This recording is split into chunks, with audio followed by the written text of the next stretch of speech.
Does anybody remember what happened the last session we played? Yes. Well, since you're the one who's in danger of permanently losing their voice, why don't you just do the whole thing? Sure. Yeah.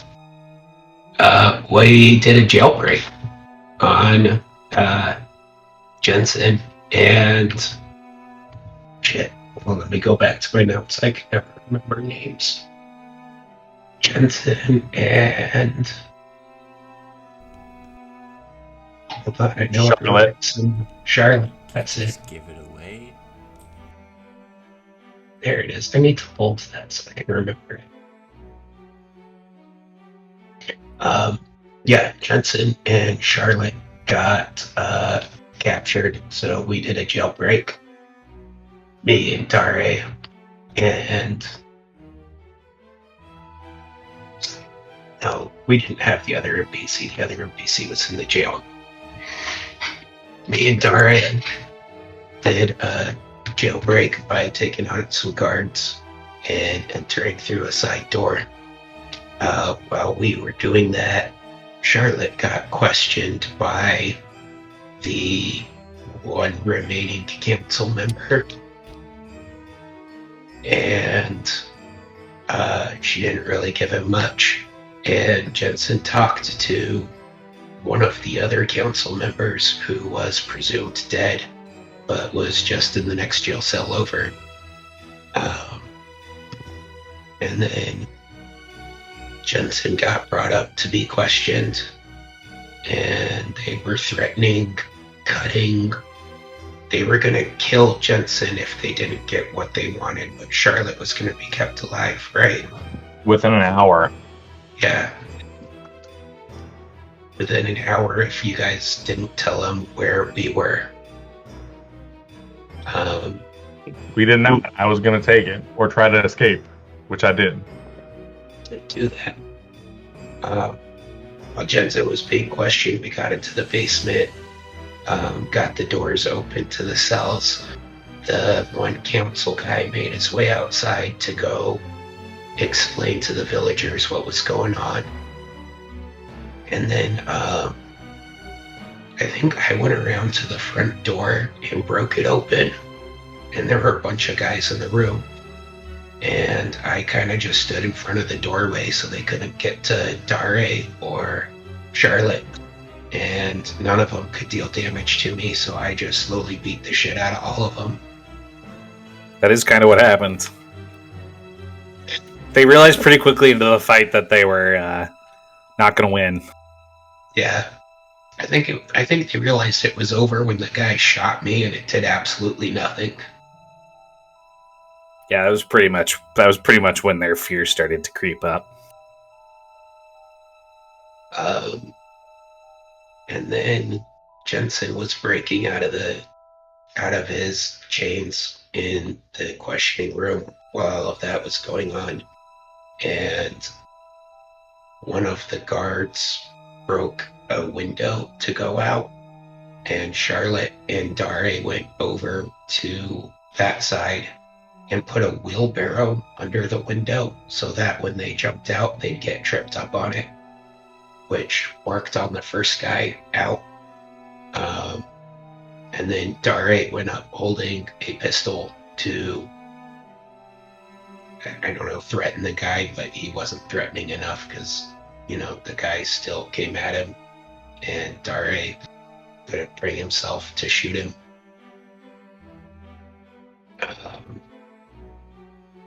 And then the councilman ran away. He got away, went to the council house, and then after we finished mopping up all the guys in the jail cell, I guess I put that in parentheses because it was really just a house that they were using as a jail. Wasn't Yeah, the official they were jail house. using like the basement to store people that way were napping. And then when he got to the council house, he saw the other councilman there rousing the villagers, telling them all about his lies and his bullshit and shit. So he grabbed a horse and started running towards the woods. And when that happened, the lady It's the lady from somebody who looked like shit. Why am I drawing a blank on her name? Ethel.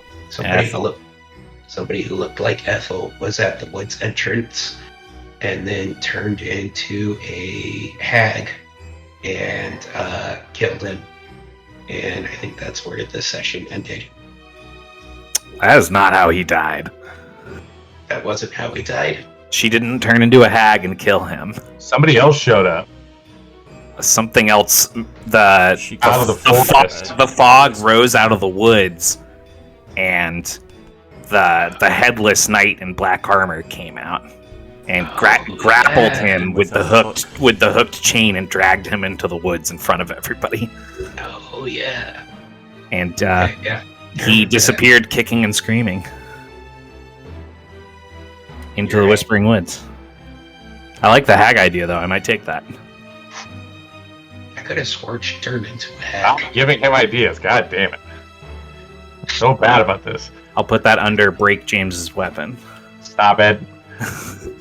You don't want to do like we did for Chris's campaign and just help him write it with our crazy theories.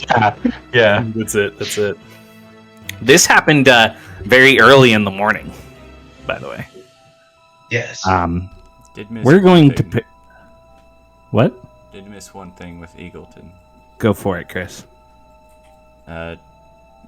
They were heading out with rangers to try and make contact with other nearby towns, to like try and bring more help if it was ended up being needed.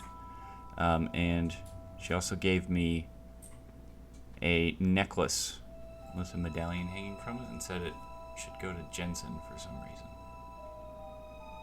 She said she found it in the woods and she thought that Jensen could use it. Mm-hmm. Also, V has a new personality. Oh yeah. Yeah. Wasn't that the session before? Kind of. It came out last session too. Remember when you rolled the intimidation check? It kind of took control of you for a minute. Oh yeah, it did. You're right.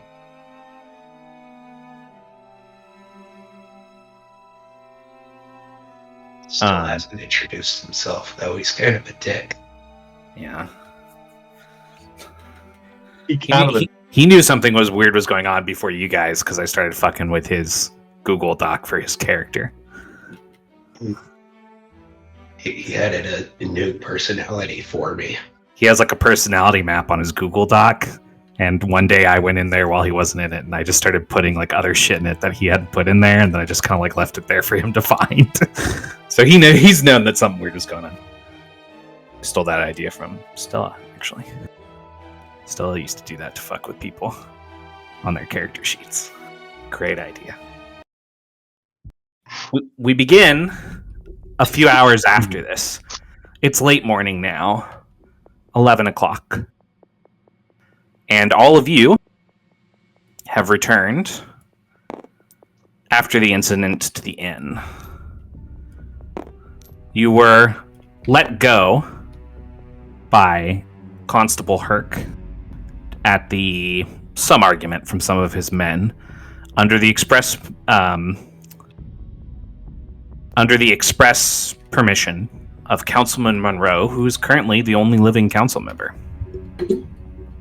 Well, the other council guy that got dragged into the woods might not be dead. True, but Monroe's the only one who's there to do anything, so he's the one in charge. He asked that none of you leave Lambeth Hollow, at least for now. And he also asked if perhaps you wanted to come around to the council house for afternoon tea time after he has gotten himself cleaned up. He'd like to discuss the events. And, basically he'd like to have a conversation with all of you. And he hopes that you'll show for tea time. The inn itself is quiet. Ethel is at the bar. She's been quieter than normal. And you were the only guests in the inn. She's already served you drinks and food. She's been bustling about cleaning up. As all of you are sitting there, the door swings open. The young hunter that you've seen here before walks in with a couple of his what appear to be fellow hunters or woodsmen. just ancillary noise from their conversation without any of you even really trying to pay attention to it. You do hear that there's apparently some activity in the marketplace that's at least taken some of the attention away from the events that the other townsfolk saw happen very early this morning with the Headless Horseman. You hear that there's somebody there, like, giving some kind of performance. They've stopped in their cart. But that's all you hear without talking to them or listening in more. And how are all of you feeling at this point? It's been a few hours. You would have taken, like, a short rest, essentially, by now. If any of you benefits from those in any way. Roll to see if I benefit from it, or how I benefit from it. Yes, roll. So each of them has a secret calling. Jesse has a secret calling as well. They all know what each other's secret callings are at this point, and Jesse, I think, has at least watched some of the previous play. I can't hear him. No sound. Oh no. If I forget, I'm on push to talk. Your thing is lighting up, so it knows that you're... Yep, there we go. Okay. There we go. Weird. I watched through session 3. Okay, so you probably know what most of them are at this point, player-wise, but... I think I have a reasonable idea. Yeah, so... I mean, mine's pretty obvious at this point. Yeah. This feature is one of the ones from that calling. So go ahead and do your roll. Clearly. I did. I got a regular short rest. Well, hey, so I guess it's getting better. I got a 1 last time. I got a 2 this time. They'll just keep going up from there. That's how... Yeah, more short rest. I'll have a good one. That's how dice statistics work. Uh-huh. All right. Dude, I watched a video today of some guy. He does, like, D&D monster fighting each other shit or whatever. Yeah. He's doing a bunch of dragons fighting each other. And he had such a long string of not rolling a 5 or 6 to get breath weapons back over multiple episodes that he counted them and did them together. And he ended up with like a 0.002% chance of having not rolled 5 or 6 that many times in a row. That's just kind of impressive. Yeah, honestly. He really pissed off the RNG gods while he was shooting his videos. All right. I really hope that doesn't happen to me, because I'll be dead long before that happens from exhaustion. Shh, don't tell them about your other secret calling where you're a dragon. Zombie dragon? That would be awesome. Focusing in, how are your characters feeling? What have you been discussing? And what would you like to do with your day leading up to tea time? I would have told everyone, like, when we all got up, that there is something that I would like to do today that I could certainly use their help for. It may not lead to anything, but I'd like to look into it. Well, if I'm able to assist. Oh, of course.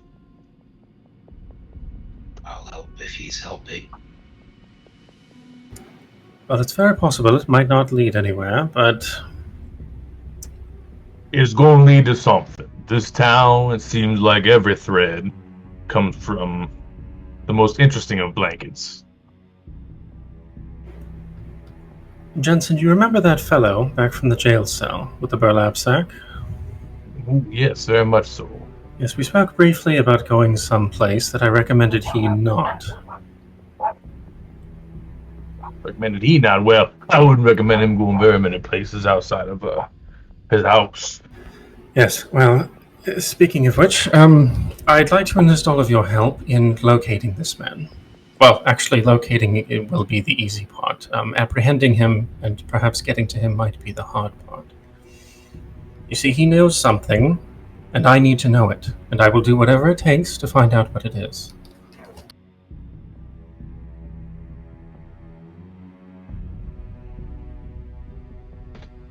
Why do you care about this piece of information so much? Does it have to do with our current investigations? Oh, no, actually, no, not at all. It actually has to do with the entire reason I came to Lambeth Hollow in the first place. Writing and all that. Yes, writing be the only thing, right, Miss Charlotte? Well, most certainly. If you'll recall, Mr. Sharp, that burlap sack-wearing man mentioned something about reading one of my earlier books. Those are the ones that matter most.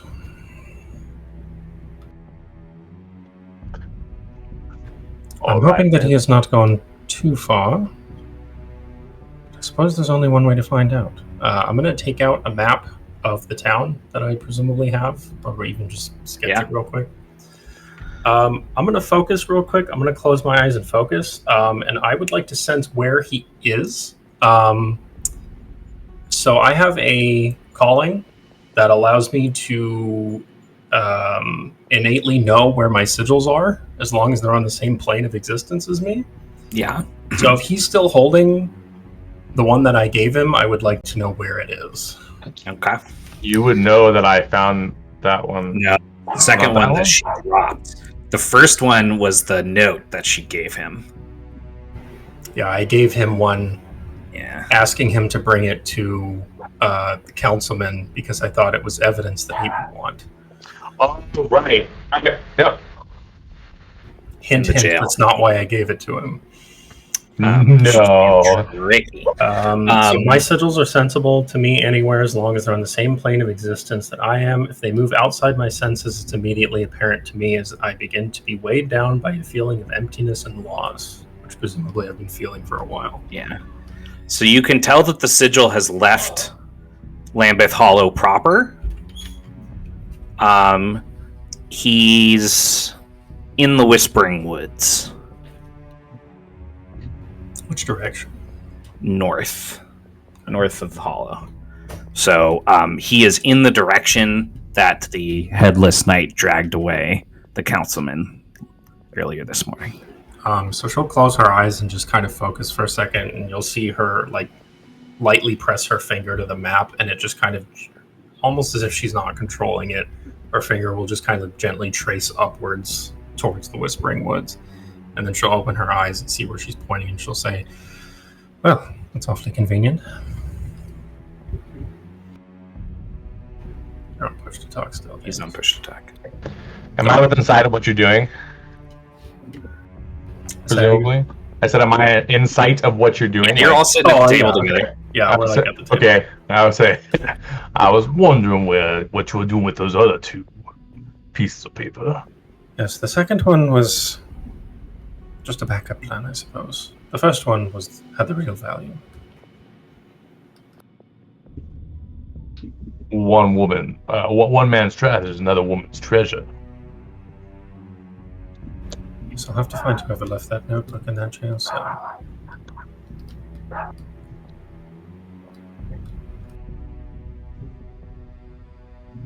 Well, I suppose if we're all heading in that direction anyway, I suppose it won't put us off path too much. But then again, we were told not to leave Lambeth Hollow, so I suppose we're at a conundrum again. Do we obey authority or not? We could leave after tea time. I'll say a spot of tea would do me some good. That's for If sure. the carriage is ready to continue to Aethergarde.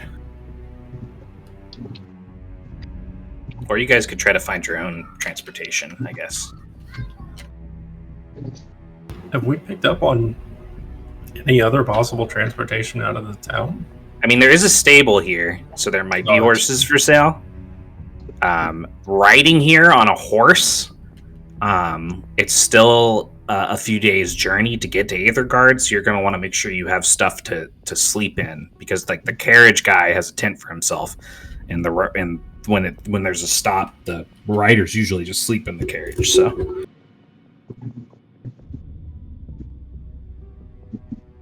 it's an undertaking of its own, but like if you feel like in the long run it's better to just pay for permanent transportation until I do some evil DM stuff and kill your horses. Were we told when the carriage was coming back? Was it like 3 days or something? He said that he was hoping to have it ready by like today basically, but it's halfway through the month segment at this point, because you guys got here on the first day of the segment, so we could always do what I did to get here and walk.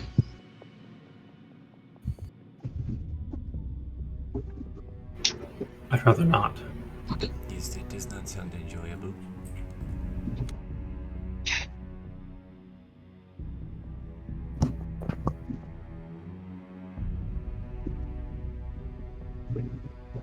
We want to go after the headless horseman guy.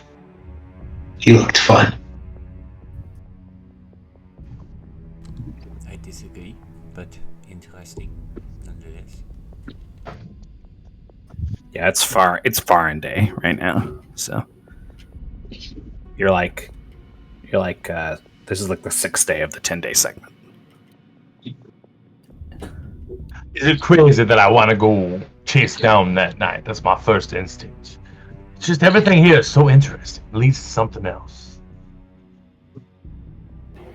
As you've said, Jensen, it would certainly lead to something interesting. The question is, need we? It seems that with Councilman Neely out of the picture, for the most part, all of the bad things that were happening in this town have presumably stopped. I mean, he was talking about how she needed bodies and they had cured them to go poison the lake, which is the other source of water here that I would imagine. And I suppose it might be worth it to check that out, see if there's anything we can do. I would hate for the inhabitants of this town to lose access to fresh water. And as much as I want to always be the optimist, with Neely out of the picture might not have been the best thing. Now there's nothing that is holding these whoever this group is back from really taking over this town and doing it with running roughshod over everybody here. Made it get worse before it gets better.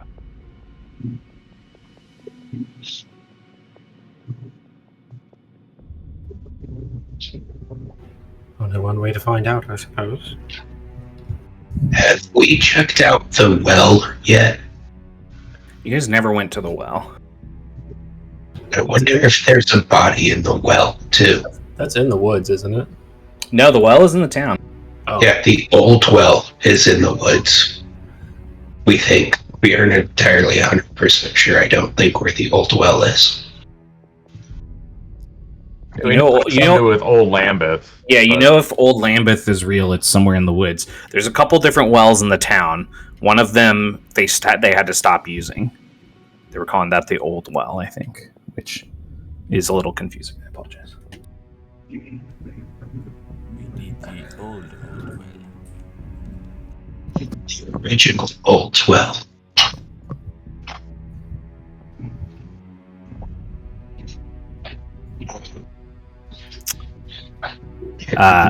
Check out the well. Worth looking into. Hopefully no trouble. As all of you are having this discussion, you see Calum, the young hunter. He walks up and he gets a drink for himself. And as he turns, he starts to look as though he's going to walk back to the table that his companions are at. And instead, he turns and he walks over to all of you and he says, "Sorry to interrupt, but Hodge wanted me to let all of you know that he was setting up shop again today and may have some new wares you were interested in.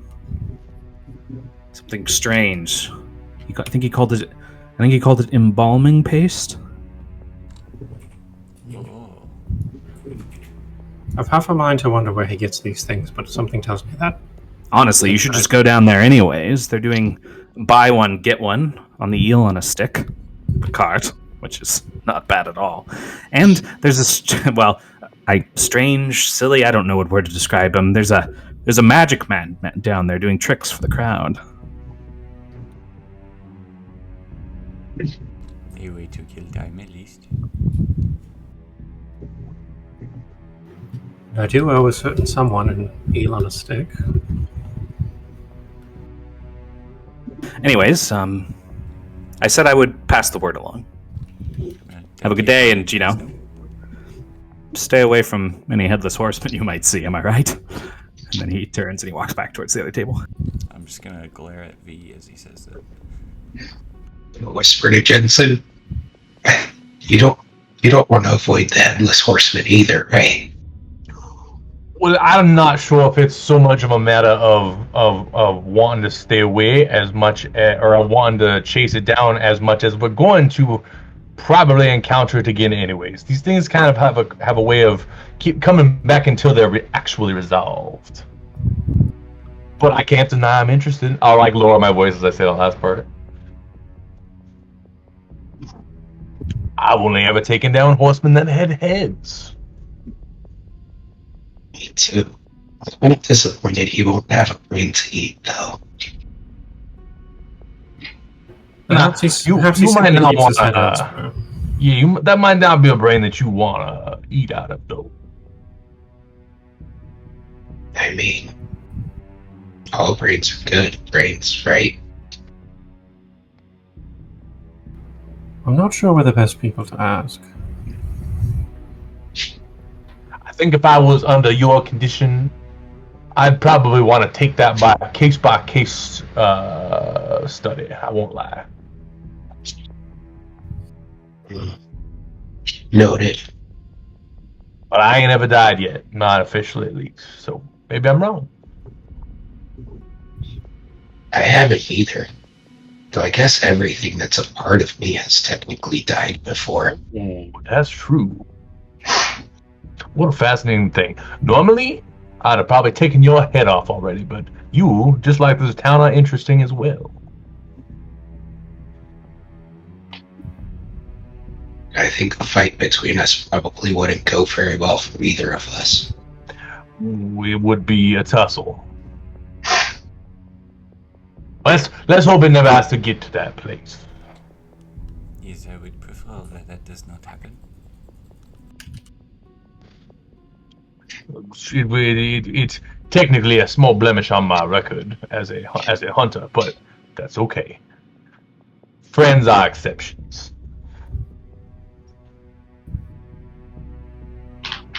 Do you guys want to start heading out into the town? Into the hollow itself? I'm good with that. I would like to stop by the well on the way. It's kind of a little bit out of the way, but I'll head that direction. And I just got a notification my food's here, so I'll be right back. As you guys head this way, you can see even from here that the well is... It looks kind of like a mini construction site right now. There's been some boards put up around it to keep people back from it, kind of like the windmill. And it looks like the top of it is also boarded up. Also, you guys are noticing that as you're coming out, running over the hill towards the marketplace is a group of kids that are heading towards a building crowd. There's only at least a dozen people in the marketplace right now. As we're walking, I would pull Jensen back, like to the back of the group as we're walking. Before we grouped, Eagleton gave me this, and I'll hold out the necklace with the medallion. Said it might be useful for you, specifically. Or I'll take it and I'll kind of like breathe in really deep. It's not a good omen to come across one of these without its owner. You said Eagleton gave it to you, though. Yes, she said she had found it in the woods. Alright, well, I appreciate you handing it over. I'll have to talk to him, the good captain, one more time before we leave here. About this a little bit, but yes, there's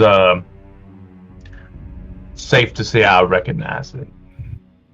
You do. You can see where the bronze of the medallion has been beaten and shaped into the kind of like a sigil of an oak tree, and you actually know what this is, and you actually know that this is magical.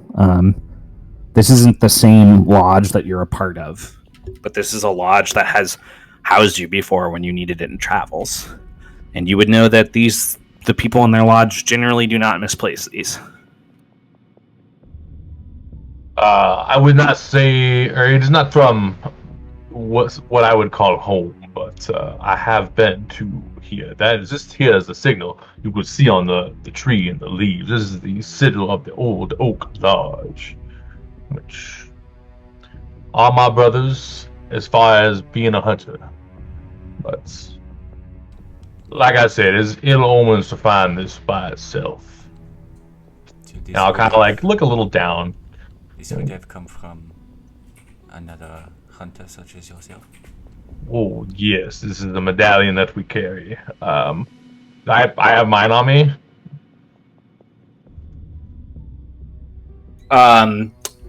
You're not all lodges have the same traditions. This lodge has a tradition to hold a medallion. I don't know if we've talked about specific traditions for your lodge. That's probably something we should talk about tomorrow. 100%. 100%. But for now, we'll say you don't have anything like this. Okay, I'll say, I'm not carrying my own medallion. Let's just put it that way. But one of my lodge would be recognized. Just put it that way. But this here's maybe a little innately magical, and I'll kind of like whisper it to him. In what way? I'll like jokingly take it and like bite it. I mean, and like just shake my head at him and kind of wink.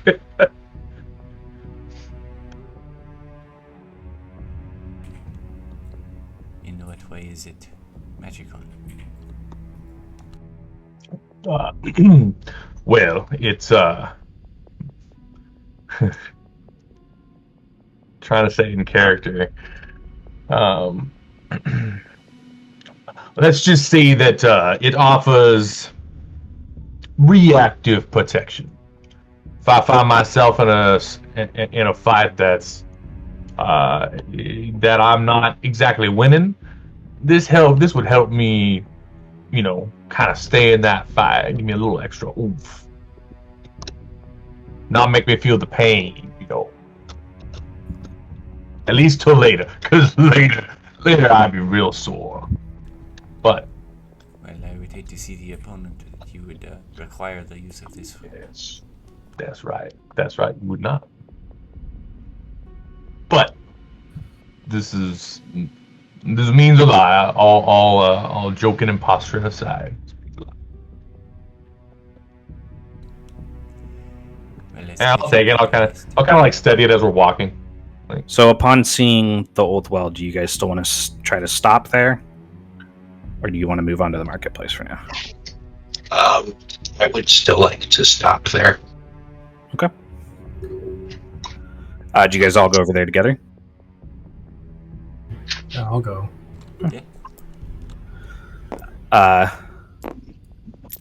As all of you approach, Charlotte, you would definitely notice that a couple of the constable's men who are hanging out in the fountain area where people pass through a lot are definitely like eyeing you guys because the area is clearly like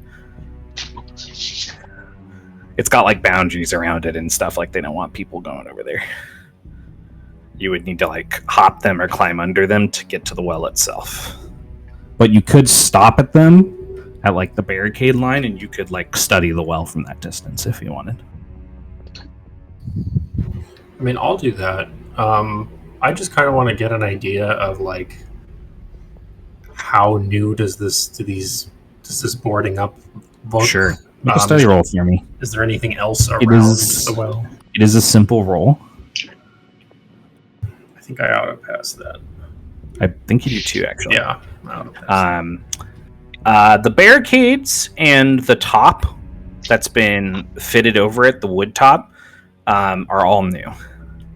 Additionally, you notice that in the grass down one of the steps that lead up to the edge of the well's top is all smushed, like something heavy was dragged along it. You can't tell more detail than that from the distance you're at, though. It looks like they recently decided to barricade this area off. Are those guards like close by? No, they would need to like run up to even get to you guys. They definitely couldn't get to you guys before you got to the well.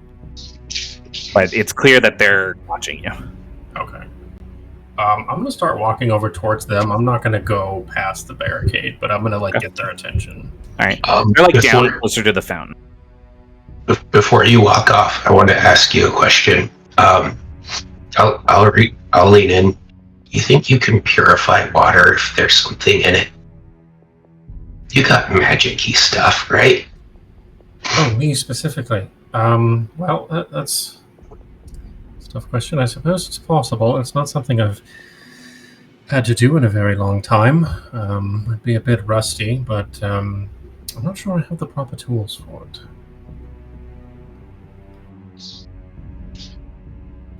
And a water source on that scale would be incredibly difficult. A glass of water would be much easier, but to purify an entire well's worth of water would be no easy task. If I just went and got the dead body out of there, would that make it easier? Would the water eventually go back to drinkable? I've been wondering that myself. To be honest, I'm not sure. Can't say I've ever had to deal with a poisoned well. At least not poisoned by a body.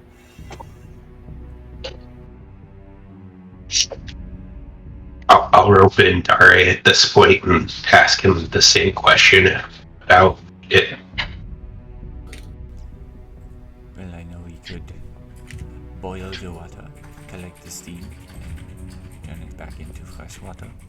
So that would require quite a bit of time for an entire well. Do I hear any of these conversations? Yeah, you're standing there too. It sounds like more of a problem that one who relies on the land for the magic might be able to solve most easily. Do you know anybody like that? Well, I mean, we do. There's a druidic type right here in town. That is true. We were told about a druid who lives nearby, or perhaps in the town. They might have had to, not reveal themselves like that. But maybe if we can clear out some of the garbage around town, as we are doing, maybe it will be safer for this individual to be seen around here, and maybe as some kind of thank you, maybe they could help with the well. It's not a bad idea. I'll have to find them first and see what they think. Hopefully they're not entwined in this nefarious plot to poison the wells. If that were the case, that would be a much bigger ask.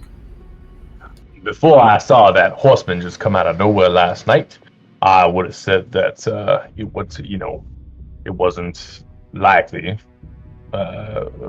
Nothing was unlikely, but I don't know anymore.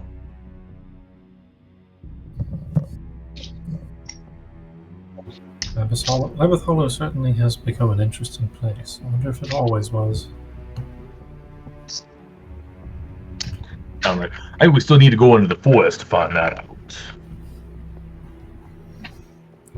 Matt, all I wanted to do was just to, let the guards know that there's likely a corpse in the well, and that they should probably look into getting that out. All right, how do you do that? I mean, I'd go over there, call them over, whatever I have to do.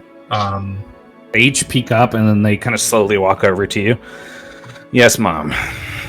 Yes, apologies for bothering you, but given our recent excursion below that fountain over there, I figured I might point out that it seems as though there may be another, corpse in that well. Additionally, I thought it might be prudent to let you know, so you could see if you could get some men to get it out. Perhaps some way the water can be purified. Yes, Mom. We were well, not us per se, but Constable Herc was tipped off that there was a corpse in the well 2 nights ago when all that funny business was going on. Oh. That has since been removed from the well, and the well is off limits. Yeah, as you guys. Oh, most certainly. Trust me, I can't speak for my companions, but I have no more interest in delving underneath one of those. Not for some time, at least. Well, I'm glad that the issue has been at least cleaned up a bit. You have my thanks. I just wanted to let you know. He nods. You have a good day now. And you as well. Try not to address any trouble without notifying the constabulary. Oh, I've had certainly enough of that for a lifetime, I think. Today we're planning on going down to the market. Oh yeah, there's some man doing magic down there, if you believe in that kind of thing. Yes, nothing but smoke and mirrors if you ask me, but it entertains children all the same. Well, at least we know you're sane. Have a good day. And I have checked them to see if they're, like, angry. I killed a bunch of their constable buddies. Make an insight roll. I don't think I'm great at those. Let's see. I don't think you're great at them either. But that doesn't mean you can't get a good roll. That's true.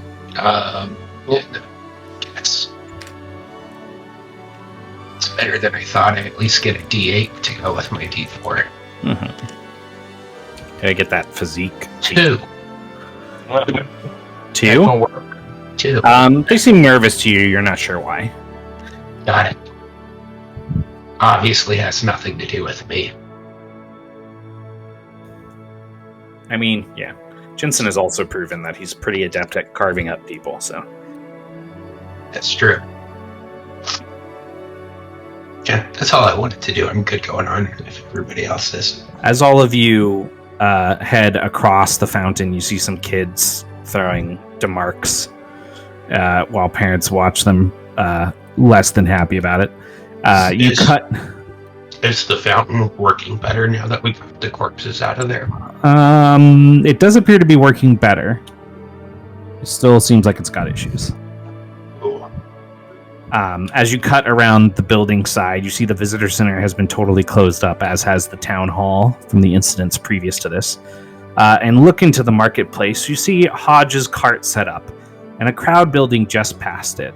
And as all of you observe this crowd, you see a cart has been pulled to a stop, and its side has folded out into kind of like a traveling stage. And as all of you observe this stage and kind of push your way up to the back of the crowd a little bit, Jesse, what do they see? So you see on the stage a young man, perhaps about 30, with dark brown hair that's swept back into a tight bun at the base of his neck. And he's wearing a fairly nice dark suit with a sort of paisley blue waistcoat and a red silk scarf sort of tucked into it. And he's currently holding a bowler hat in one hand and a white rabbit in the other. And the crowd is applauding. The crowd picks up and applauds some more. As you're holding them up, you would see Brandon, your assistant. He's a much younger man. He looks like he's probably in his late teens. He steps forward to take the rabbit from you and move it to the side. Is there anything else you want to do with your act? Anything you want to say to the crowd? You've gotten about 43 demarks in donations into the hat, so that's pretty not good. a terrible day. Is everyone here? Did you all go to the market? Yes, they are all together. They're kind of at the back. Okay. He'll say, he'll flip the hat around and put it back on and say, Ladies and gentlemen, mesdames and messieurs, for my final act, I'm going to perform for you a feat so daring, so perilous, no less than 7 other magicians, famed each in their own right across Karth, have attempted and failed. But fortunately for you, I have never met a trick too dangerous or an undertaking too bold. But before I can perform this final act, I will need a volunteer, preferably a nice, strong man, someone of a prominent musculature. Perhaps you, sir, in the back. And he'll point at Jensen. Well, me, what's not? And he'll step forward. Please give the good gentleman a hand as he approaches the stage. Excellent. Just step right up here, and he'll give you a hand up onto the stage. Now, may I ask your name, good sir? Name's Jensen. Jensen, excellent. Mr. Jensen, everyone. Now, Mr. Jensen, and he'll reach into the open suitcase that is on a table next to him, and he'll pull out a pair of metal handcuffs, and he'll hand them to Jensen. Hey. 2 days in a row for Jensen. What do you want Jensen to do with them? He's going to say, now, Mr. Jensen, if you would be so kind as to take these cuffs and test them any way you like. Pull them, twist them, strain them, try to break them. Exert every effort you can against them. Show to these good people that this is as fine a pair of cuffs as any member of the constabulary would be proud to own. Well, you're lucky I'm a patient man. He'll let you do it begrudgingly a little bit. He's asking you to test them just to make sure that they're. Yeah, he's not putting them on you. He's handing them to you. Oh, okay. I mean, yeah, I'll test them. I'll say, look how shake his head to himself, not say anything. They seem like there's no tricks about them. Excellent. Now, if you would be so kind, and he will present his wrists to you. Oh, okay. Well, this is a switch, and I'll shackle you up. All right. He will test the cuffs slightly and then hold them up for the crowd, and say, "As tested by Mr. Jensen, these cuffs are made of the strongest steel. Now, Mr. Jensen, as my hands are constrained, if you would be so kind as to open this box for me." And he gestures to a large wooden box a little taller than he is, that's behind him on the stage. Oh. All right. And I'll go up to it and kind of look at it. I kind of look around the back of it and just kind of chuckle after it and try to open it. Yeah, it swings open. It's empty except for a small stool inside. And he's going to turn back to the crowd and say, "Now, in a moment, Mr. Jensen is going to seal me into this box, made of the finest, strongest oaks," and he's going to tap it for effect. And is going to reach back into the suitcase and pull out a large metal chain with a padlock on it and hand it to you. Oh, well, all right. He'll take it.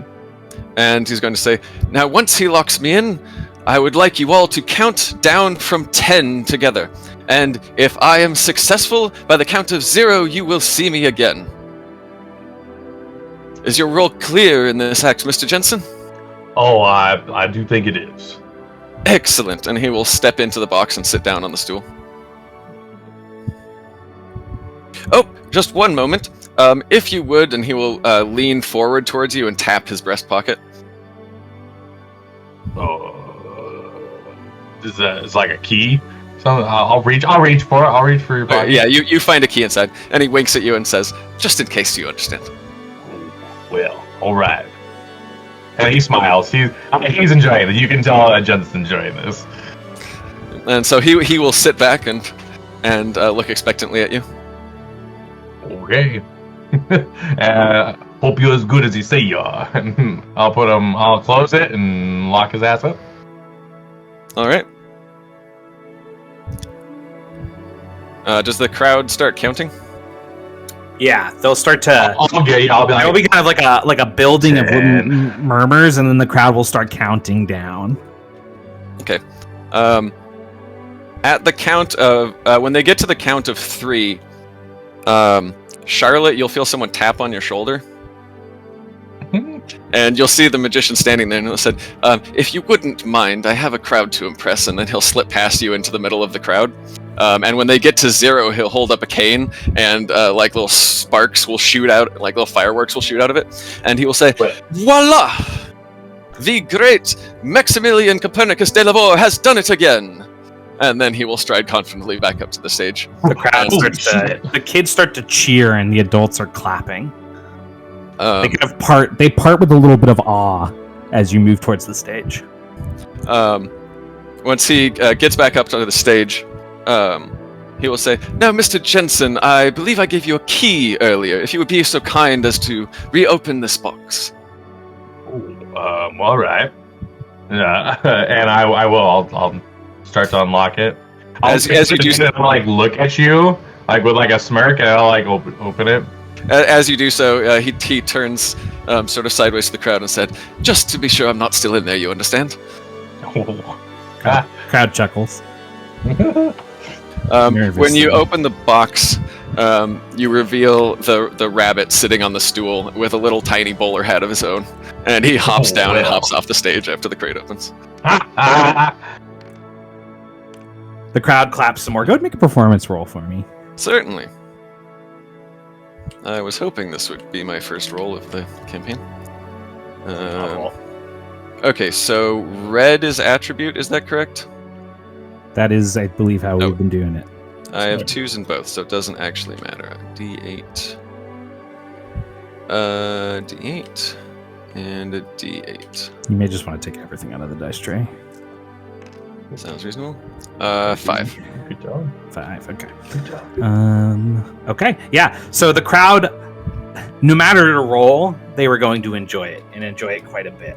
But based upon the 5, they're going to toss in an extra 23 to marks. Nice. And then I'll gesture to Jensen and say, "And a hand for Mr. Jensen, everybody." They'll clap for him too. One random DeMark flies out of the crowd and hits Jensen in the face. Well, maybe we'll do that. I think I'll clap at him, like gesture to the magician. Yeah, he'll bow and say, "Now tell your family and friends I'll be here tomorrow as well." They'll kind of like nod, and then the crowd after a moment will kind of start to depart slowly. He'll go about packing things back up in the suitcase in this. Brandon is running, like hustling around, like your stagehand, just like cleaning stuff up. What are the rest of you doing?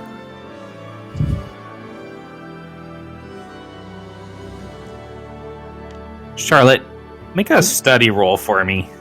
Yeah, I'm just watching the magician. I'm curious to see what he does after the show. Is it study? Yeah, make a study roll for me. Hey, I would assume that you're checking out the stage and stuff a little bit. Yeah.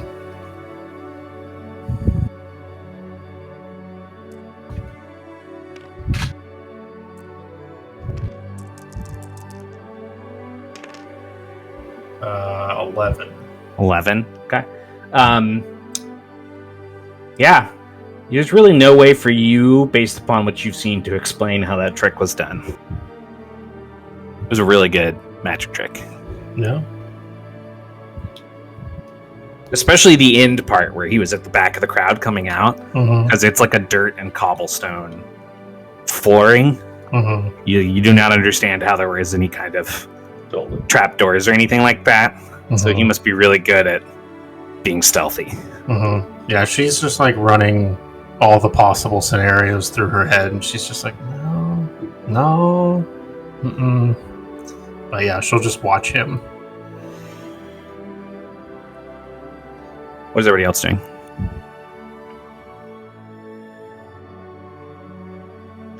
I would start talking to the magician. I would say, now that was a very good trick. I've been many places and seen many shows, and that was right up there with the best of them. Jensen Shop is the name. Well, thank you kindly, Mr. Jensen. I am called Maximilian Copernicus de Valor, as you probably heard. Maximilian. I did. That's a mouthful, but it was good to meet you. He'll shake your head. Yeah. So you just seem to have blown into town. Yes, this is a traveling act. try to bounce around the countryside, entertaining all the locals. Even the best acts tire a crowd eventually, you understand? Well, if it's good enough, I'd watch it over again. Oh, well, thank you. You flatter me. Oh, yeah. Well, we have something in common, because we just got here too, not too long ago. Oh, indeed. Fellow travelers, then. Yes, very much so. What brings you this way, all the way to Lambeth Hollow? You on your way to somewhere? Well, I've been out traveling for quite some time, you see, and I'm slowly but surely making my way back to Aethergarde. All right. Well, Quite well known in Aethergarde, Master Maximilian is. Greatest magician in all the city. oh. Well, I don't know about that, Brandon, but I always appreciate your praise. Big insight rolls. Would you find insight? Not you. You're good. Okay. Everyone else make insight rolls. Have I heard of him since I'm from Aethergarde? Make a lore roll.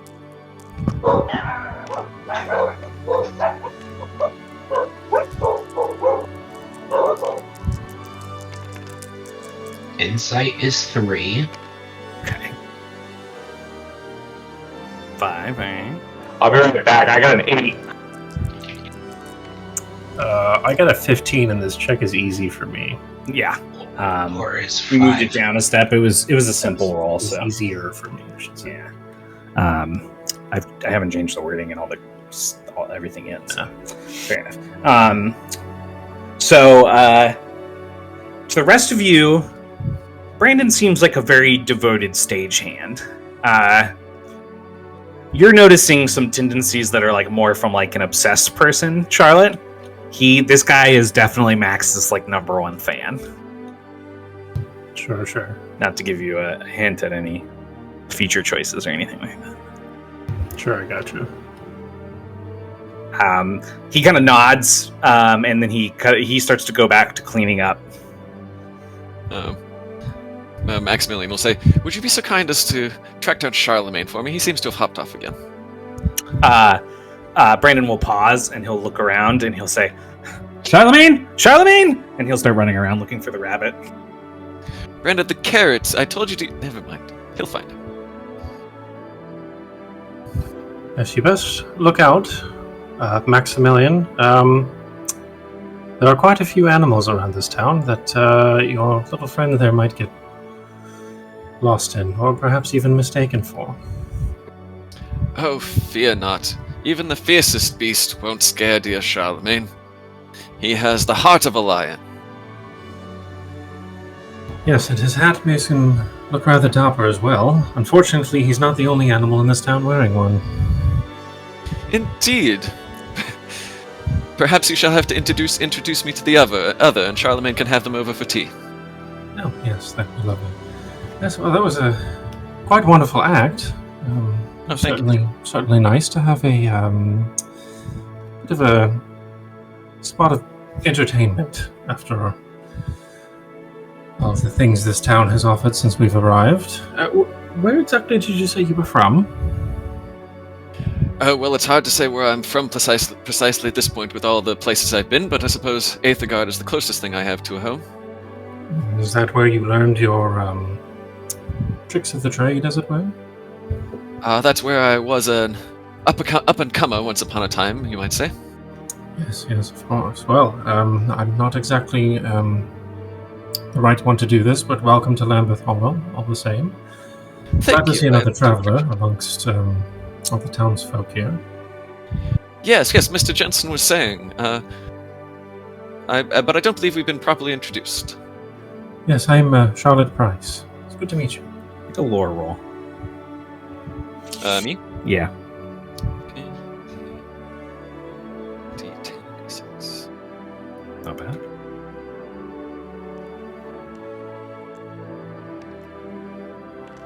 She'll reach out to shake your hand, too. 9. 9. You've heard that name before. You're not sure where, but you've definitely heard her name before. Okay. He will take your hand, and he will say, "Charmed, Miss Price," and then he will sort of flourish his hand as he lets yours go, and a small like bouquet of flowers will appear, and he will offer it to you. Oh, very lovely. You have my thanks. He will tip his hat to you, and then look at the others. Yeah, you guys feel free to describe yourselves. I would say, Is what you're doing. did you watch the session where we all described our characters, or should we describe what they look like? Yeah, I watched the first 3 sessions. Okay. What are The Dare session and ended V in quite a doing? cliffhanger. Yeah. Glad to see you're all right. Yeah. He was wondering if half of you were going to be new characters, and you should go watch. Close. What are Dare and V doing? I'd probably just be hanging back, watching the crowd disperse. I'd be staying with him. He's definitely like turned directly towards you guys.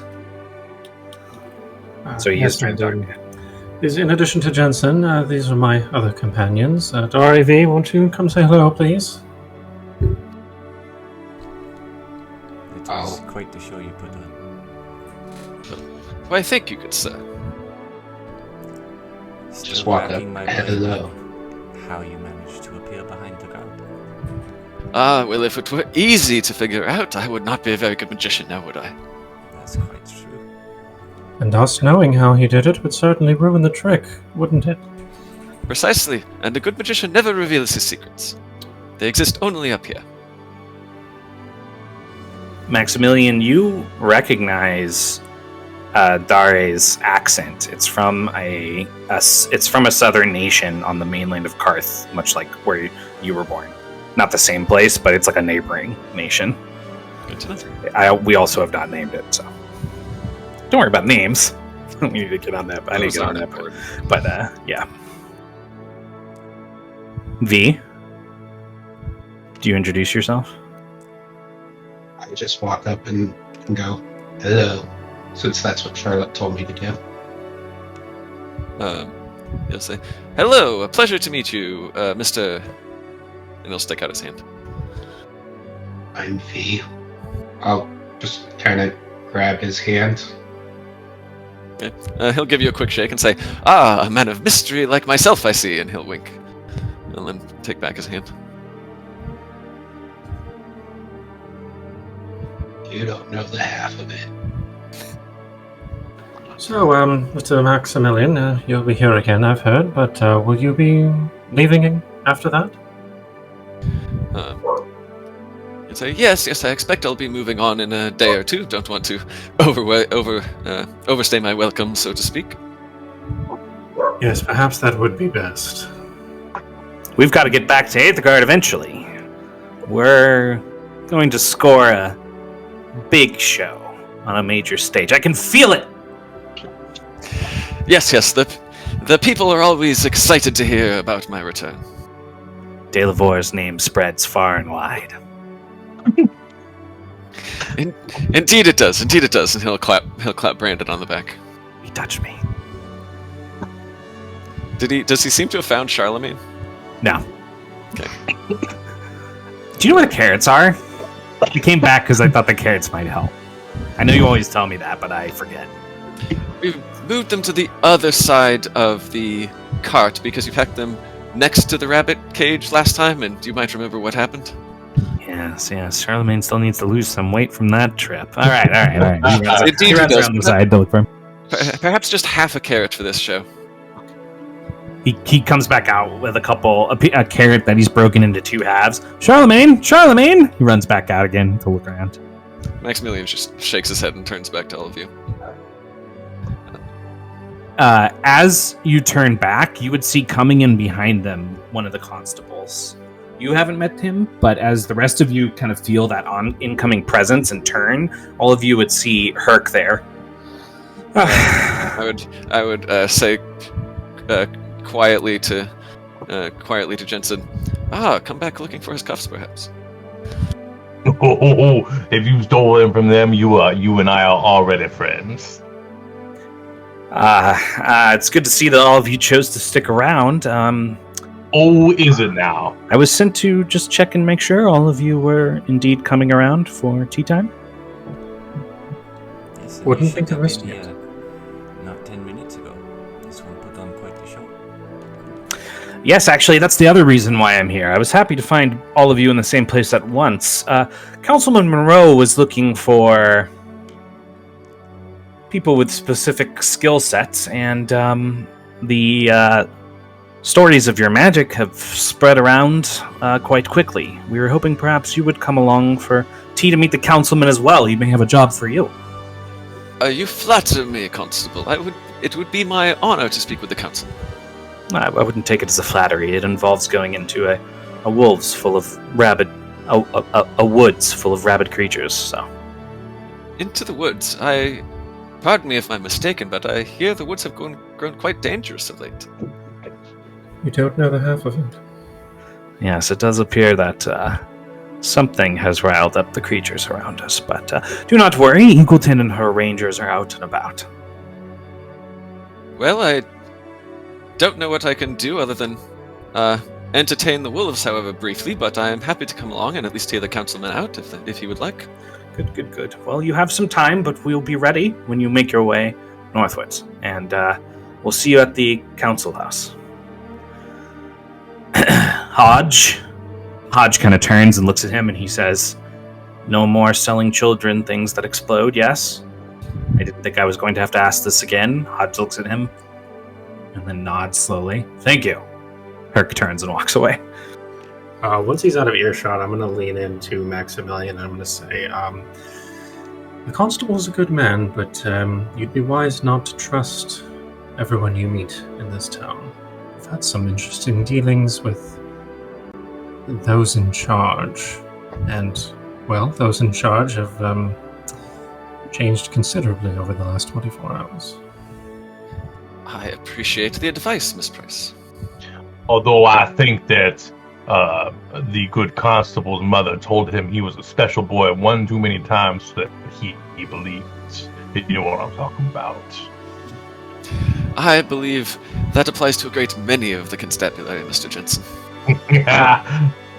This guy's all right. Well, I would have to admit I am quite special myself.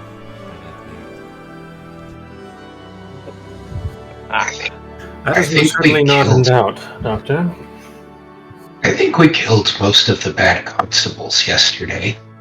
How does Maximilian react to that? His eyebrows raise. Don't you know? Raise and say, in a game of cards, certainly. No, just kind of smashed their heads in and broke some necks. I'll put a hand on Maximilian's shoulder, gently, and just say, "It was a long night." Perhaps I should not be quite so honored that the councilman wishes to speak with me at the same time as all of you. Well, to be wrapped up in whatever it is we've been doing is something of a sentence, yes. But I trust that tea will even things out. He holds. He holds you're up a traveler. He holds up the cuffs as he puts them away and shakes them a bit and says, "Perhaps I've done you all a favor," before putting them in a suitcase and snapping it shut. That skill may come in more handy than you think. Shit. I was gonna say something, I lost it. Damn I it. hate it when that happens. Yep. As all of you are having this conversation, multiple of you notice that pulling up into the stall next to Hodge is another cart. This is another road-worn, weather-beaten old cart that's being pulled by actually just a donkey.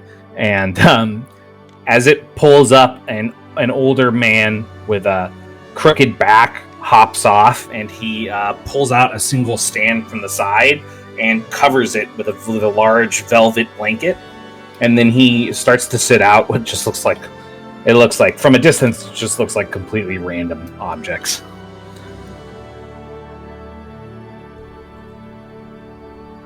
I would like to go up head there over and there. look them over. Yeah, I was gonna say. Sure. So passing by Hodge, you notice mostly the same things, but he does appear to have some new stuff there as well. And then at this cart, you see in particular the man sets out what looks like a length of rope, hemp rope, which is surprising because you guys have been hearing there's a shortage. And next to that, he puts out a small bag that appears to have a set of six-sided dice in them, as well as a old, kind of musty-looking shawl. A strange candle. It looks like it's already been half burned through, like used, but it does appear to be sitting on a tray of legit silver. And also, he pulls out a strange, translucent red crystal. As he pulls this out and he sits it down, Maximilian, you recognize this from a distance. This is a very rare material. It's called Dragon Shard, and it has some very rare properties. Would I know anything about those properties? Yeah, you do actually. You know for a fact that the translucent crystal, it can act as a lens, and if you hold it up and you look through it, it causes magical objects to glow. It doesn't cause them to physically glow, but you can see them glowing when you look through it as a lens. It's a very rare material. It's hard to find. He's going to frown slightly in that direction as he finishes loading his suitcase and the last of the items back into his cart and say, "If you'll all excuse me a moment," and okay, you start to walk over there. You see that the rest of them that were coming up the side of the carts have also stopped by to look at the table. And the man kind of looks up and he says, "Good. I've brought trinkets out of the woods. If you're interested." You found these in the woods? I find things wherever I need to get by.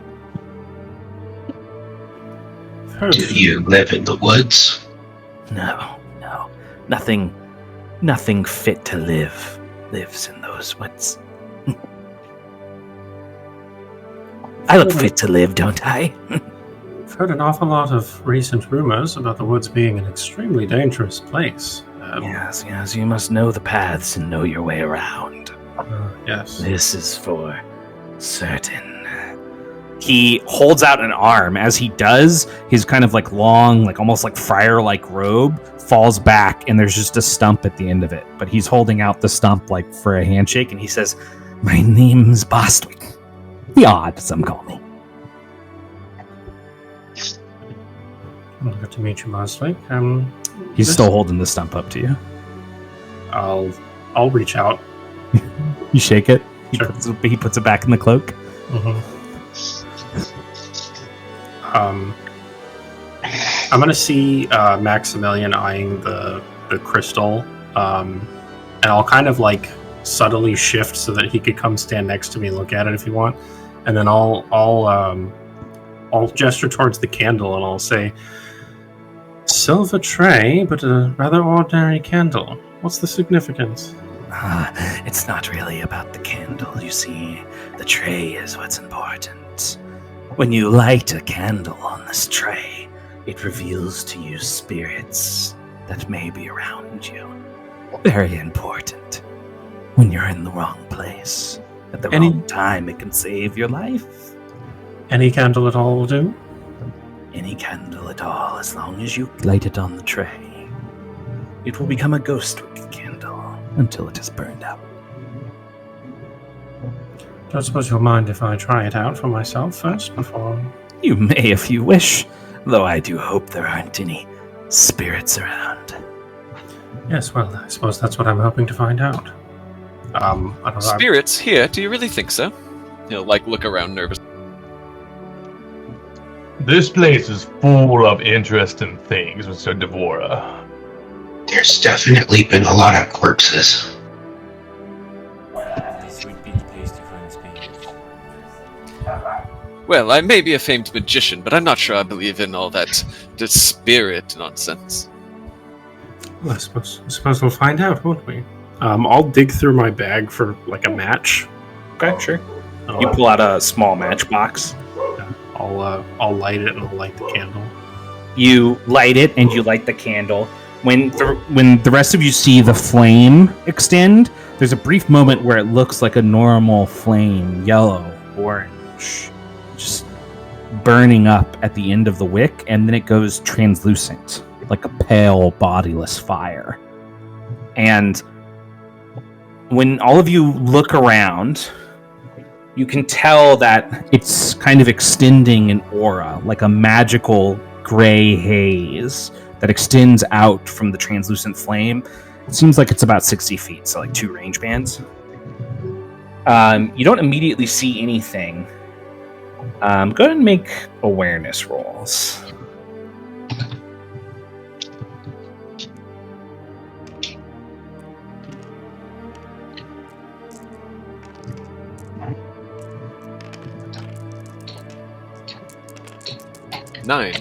Nine. 10. These are simple, so you need to hit a 9. 9. Sorry, guys. I'm supposed to tell you ahead of time when it's not contested. I'm gonna get better at that. Then I pass automatic. How many? Well, what is the ranks fastest automatically? I have 2 ranks in awareness. It's simple, so I do not believe you do. But we'll double check. You need rank 3 for easy. You need rank 3 for easy. You got 4 ranks, right? At 3. Okay. Oh, yours goes down a step too. Is easy higher than simple? Is that what? Yeah. Yeah. Easy's higher than simple. I switched it so the high is at the top and the low is at the bottom, by the way. So that it would be easier when I'm telling you guys to move things up or down a step for you to know. Just seemed like it would read better that way. Yeah, so it was simple, so you needed a 6 or higher. Just at that very edge, off to the side in one of the stalls, all of you that got a 6 or higher would see eyes. 8 pairs of eyes hanging in the shadows, unblinking. All of them appear to be staring directly at Dare. Maximilian gives him a sort of sideways glance. You step to the side a little bit to see, make sure they're not following you. Yeah, exactly. Oh, now that's disconcerting. Friends of yours, Dr. Vault? Yeah, but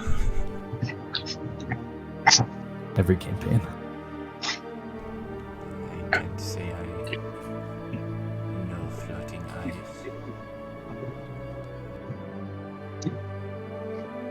I mean, do you know who they might be attached to? Don't suppose you have enemies, Doctor? Enemies that you may have thought you've already dealt with? Aside from the ones we have already dealt with in town. Not that I'm aware of. Have you by chance lost 8 patients?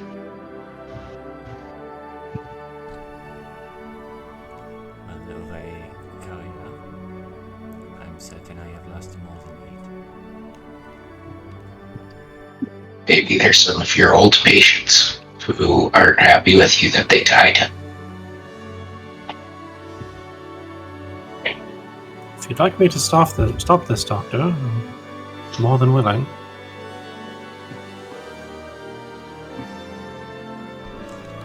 I'm gonna take a few steps closer and see what happens. Like, are they keeping distance or? The heads hook and linger. The eyes grow wider. As they grow wider, V,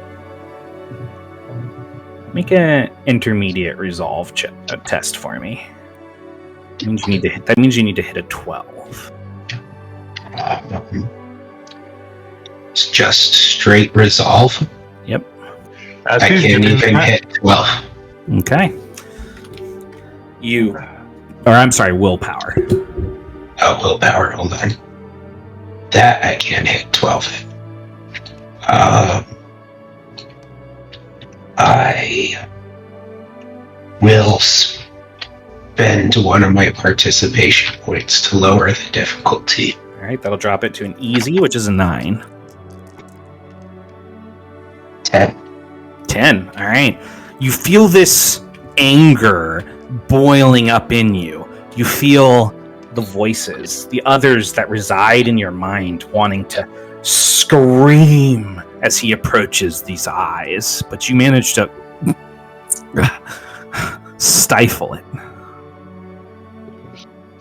Do I get the feeling that the eyes are dangerous, or is it like the other new personality that was trying to take hold? The eyes, it's hard for you to tell what their intent is, but you can tell that the eyes are angry at Dari.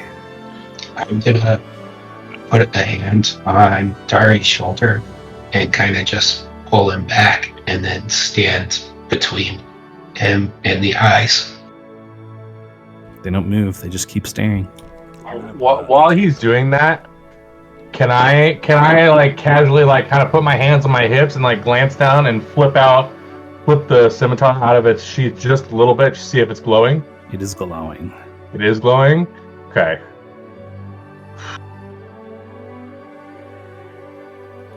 The rest of you can feel the tension building. I would like to blow out the candle. You turn and you blow out the candle. The eyes disappear. That extension of gray magical energy that left the translucent flame dissipates. The tension breaks a little bit in all of you. I'm gonna look at Boswick and say, how much? He smiles at you. Yes.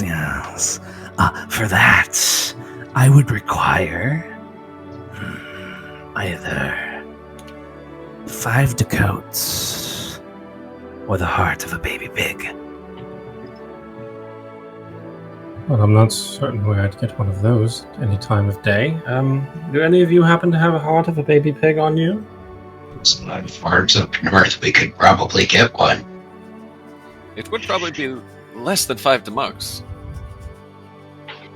Dakotas. Yeah, there's no need. Dakotas, I'm gonna sorry. Give him 5. You give him the 5 dacoits. Yeah. Alright. You scoop up the candle there, Miss Charlotte. Oh, I figured the doctor was going to take it. Or do you want to take it, Doctor?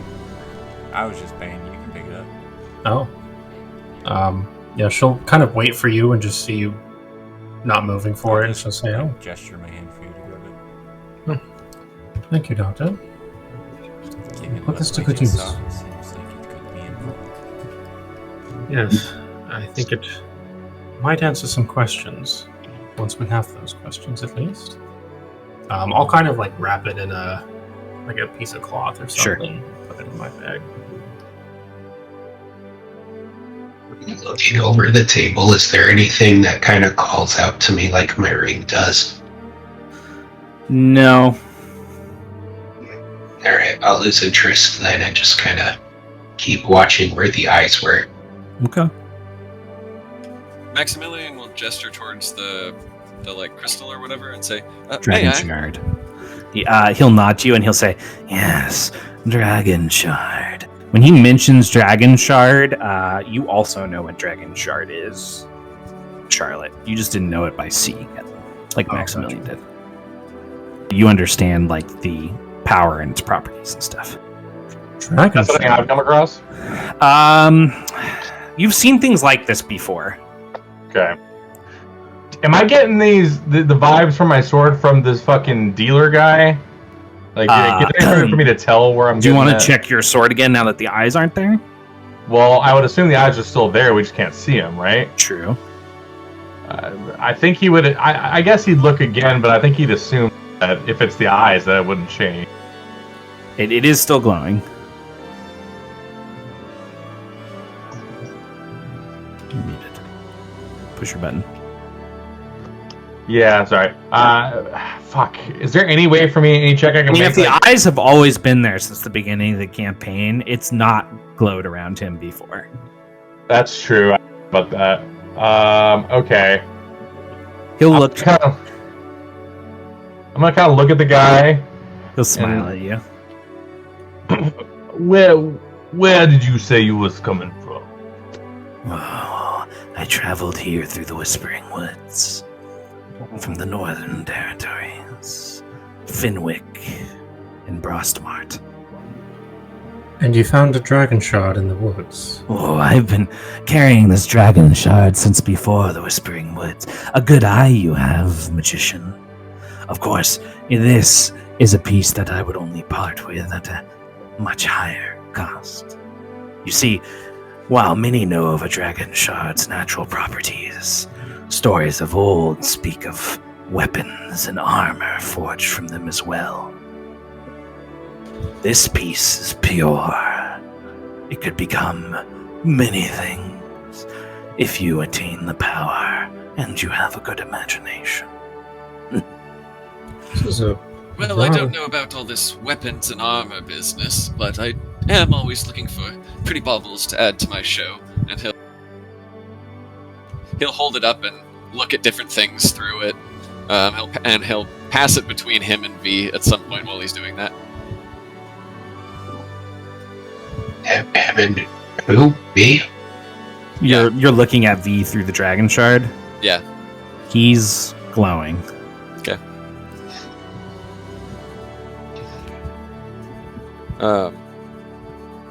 He'll pass it over the doctor too. The doctor is also glowing. Yeah. Say now, how much were you saying you wanted for this, Mr. Boswick? Let's see. I couldn't possibly part with it unless you had in your possession, let's say 100 dacoits, or perhaps the embalmed corpse of a child. He'll say, I must say, you do look very distinguished through such a lens, Doctor. I'm afraid I don't have any embalmed children hiding away in my cart, at least last I checked. Had to ask. There's a graveyard up the road. Yes. He will get a slight look of disgust and say, well, hopefully it won't come to that. Did I have any money prior to performing today? You probably did. I think I gave everyone starting amounts of demarks, and every 10 demarks makes a dacote. Okay. You probably had like 200 demarks, so you've got like 20 dacotes on you before what you made today, which was like another. I think I said 43, and then I added an amount that I can't remember on top. Yeah, I believe I got 23. Yeah, I believe I got 66 total today. Yeah. He'll say, 100 demarks for this old thing. How about we say 75?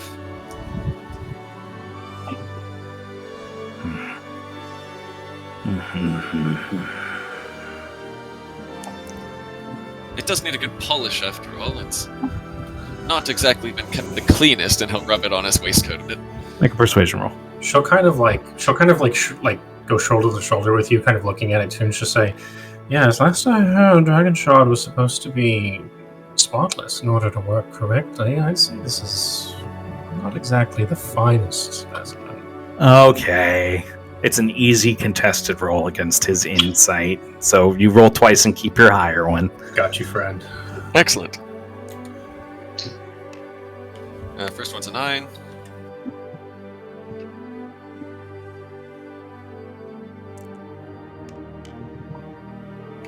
Looks like my highest was a 9. He'll nod to you and he'll say, 75 demarks. And one of your fingers up to the first knuckle. he smiles.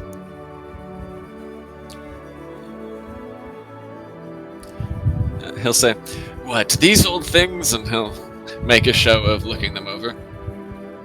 I'll say, "Constantly tripping me up these days. Still, I've only got 10 and would be ashamed to part with one. What would you say to 85? And does he have any, just random or worthless things?" Sure, you make something up. Okay. Yeah, I'll say, he'll say, what would you say to 80, and I'll take a couple of these as well for perhaps 5 more? 85 for the lot? He'll look at you again. It's a deal. Excellent, excellent. He'll take off his hat and then fish some coins out and set them down on the table. And then he'll pocket the dragon shard and the other things he'd pointed at. You also pocketed the set of dice. Sweet. I would have handed you 20 decodes to help pay for that, by the way. No need, fair lady. My audiences have fortunately been welcoming thus far this trip. Oh, please, Maximilian, take it. I've got to pass it on, after all, or else karma will come back to bite me. She'll wink at the doctor. Or perhaps you keep those for yourself, and you trade them to me for this shawl. I think it would suit you nicely. Well, it's a bit dusty, and it certainly clashes with this fine scarf I procured the other day. His smile extends, revealing more holes in his teeth, like missing keys on a piano. Oh, but you don't understand. I traded quite a bit of fresh rations to a hag in a bog for this. I think she would want you to have it. A shawl taken directly from a bog. Just what I Bog knew what it hag, no was. less. I'm going to look at Maximilian and just say, if you please. Why, yes, of course. Hags are known for their fine garmentry, and then he'll put out the money. All right. Oh, no, I meant the shard. I want you to see if this thing's magical.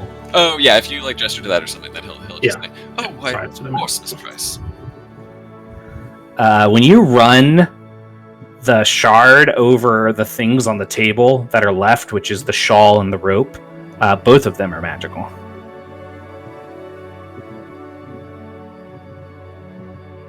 When you check the dice that you picked up, those do not appear to be glowing through the dragon shard. That's more or less what I assumed.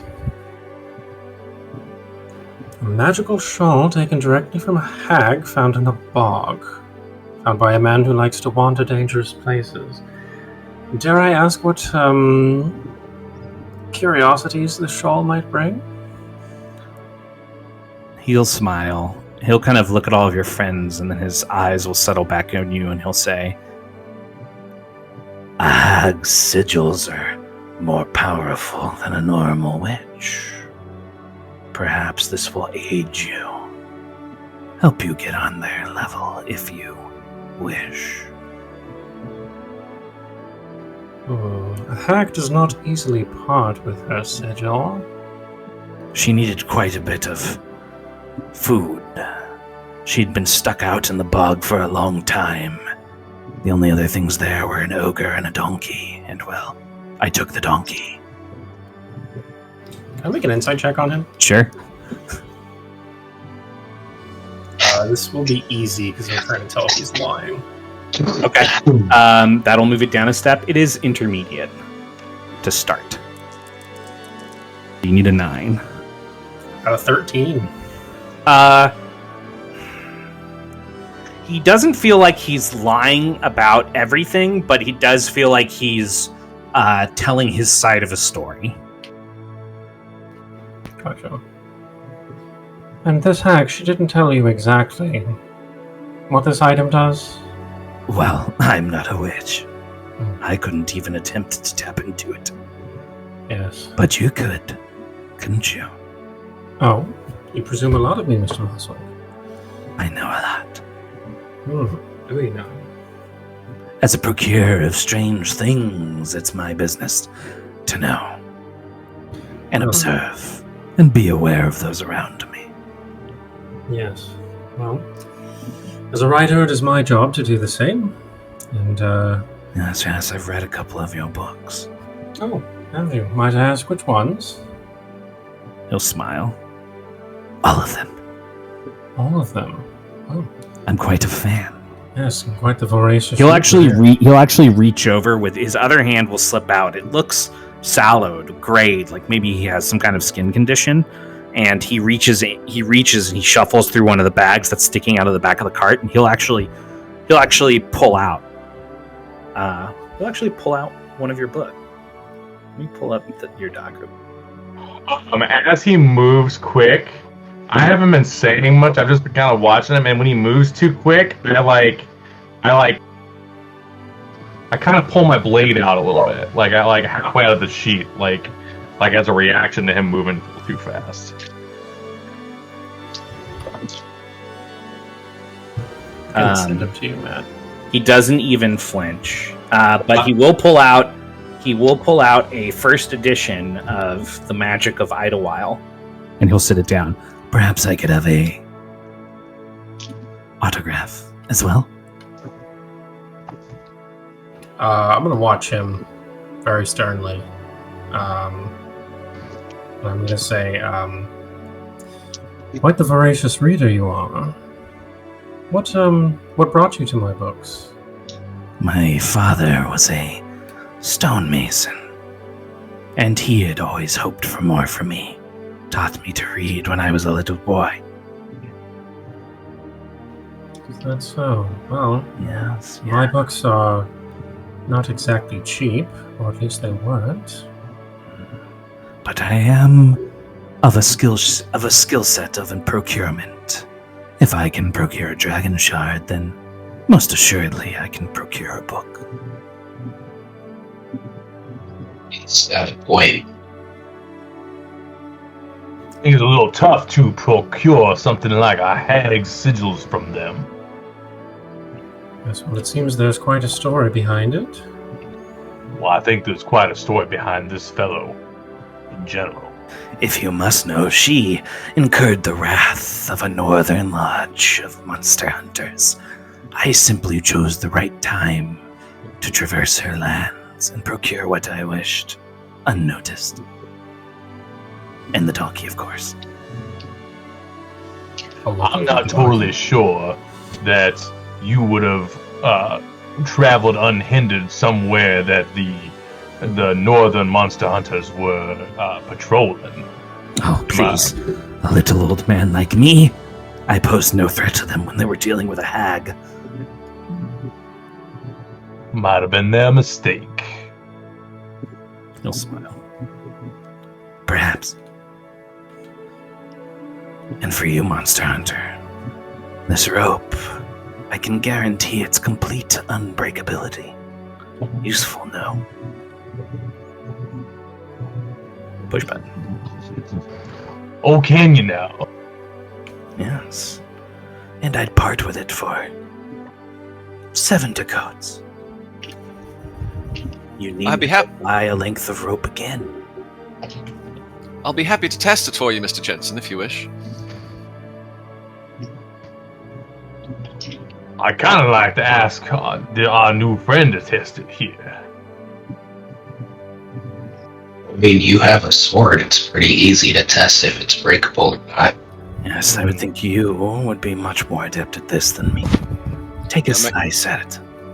Maximilian was just making a joke referring to his act. Okay. I will pull my blade out slowly, and for you, you watched it. Actually, I was gonna say it is glowing a pale blue with a pale blue light. I would say. I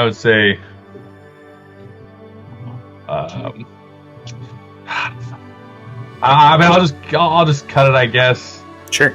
I'm trying to tell this guy that I think he's undead without telling him, and I can't come up with a good way to do a character. You bring the blade down on the rope, it slices into it, and as soon as you pull it away, it heals itself. Well, that is a worthwhile piece of rope to have.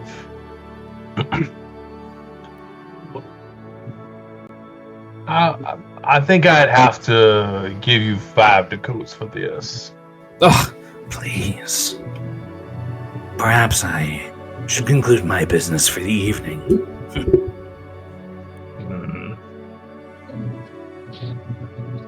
He'll breathe hard, and he pulls out 7 ducats and puts it on the table for him. Enjoy your rope. Will you be in town long, Mr. Boswick? It seems as though you have collected all of my wares, so I will be moving along. They say the channel will soon be too wild to cross by normal boat, and I wish to be an atheist soon. Yes, well, you might want to keep warm. I think that shawl will help you. I'm just going to kind of look down at it and then I'll walk away. Fair enough.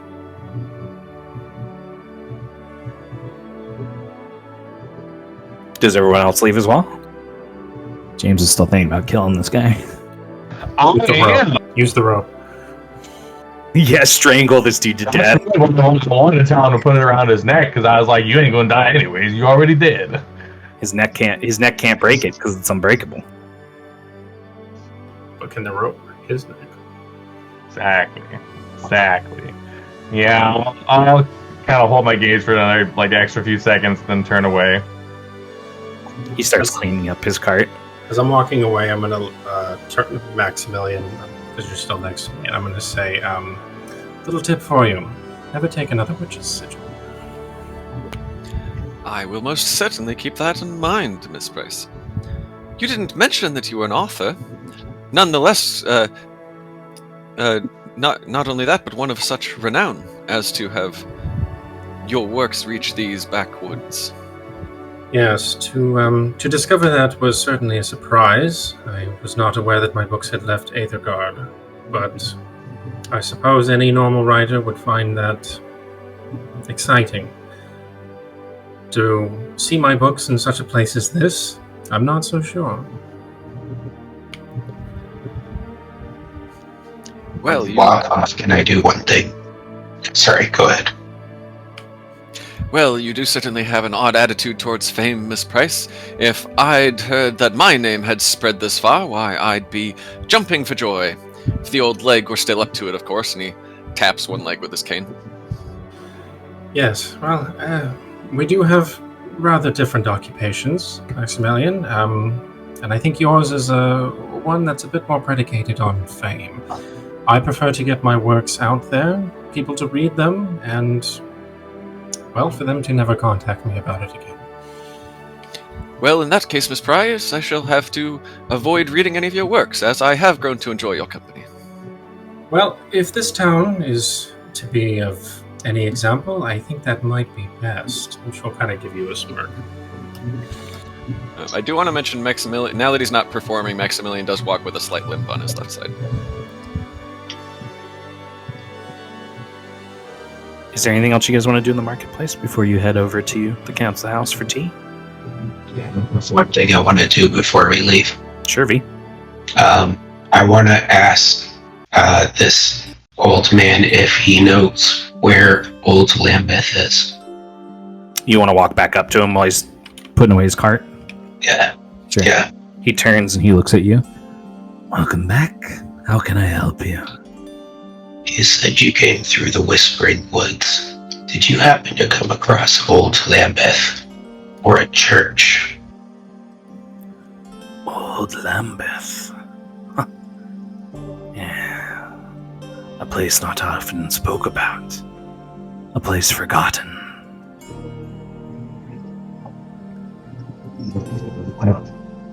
Tell me, V, how can one forget about a whole town?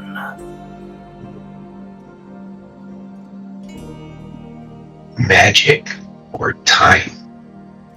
He smiles. Or maybe a bit of both. It was a very different time when the living walked in Old Lambeth. Is that where you want to go, V?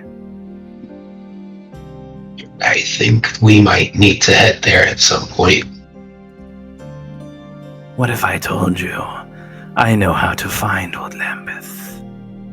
But even information comes at a price. What do you want? The pointer finger on your right hand. Up to the second knuckle. And I will tell you how to find Old Lambeth.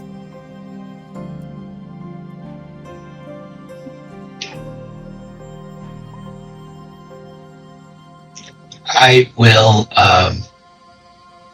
pull off my gloves and start undoing the stitching for the entire right index finger. Interesting work. The good doctor is quite skilled. He is. Are we hearing this exchange? He walked back by himself. I think we're still walking by. At this point, you guys may have noticed that he walked back over, that he's not with you guys. You're too far away to be hearing this. I'll wait up for him, but I'm not going to try to eavesdrop or anything. You pull off your finger. He takes it. Thank you, V. If you want to fight old Lambeth, you can only find it at night. Remain quiet and respectful of the woods. Look for the will of the wisps. They will take you there, if you are patient enough to follow. But beware, old Lambeth's protectors. What is secret wishes to remain so. Are you talking about the Headless Horseman and the Old Witch? His smile extends. Maybe. Or maybe there's something worse. You'll find out for yourself. Well, thank you for the information. And I'll clap my hand that's missing a finger onto his shoulder and start walking away. Okay. What does he do with my finger? He puts it in he reaches over to one of the sacks and he puts it in the sack, and then he kind of just cinches it closed. Okay. Does he set it down? Is he still watching it? He tosses it in his cart. Okay.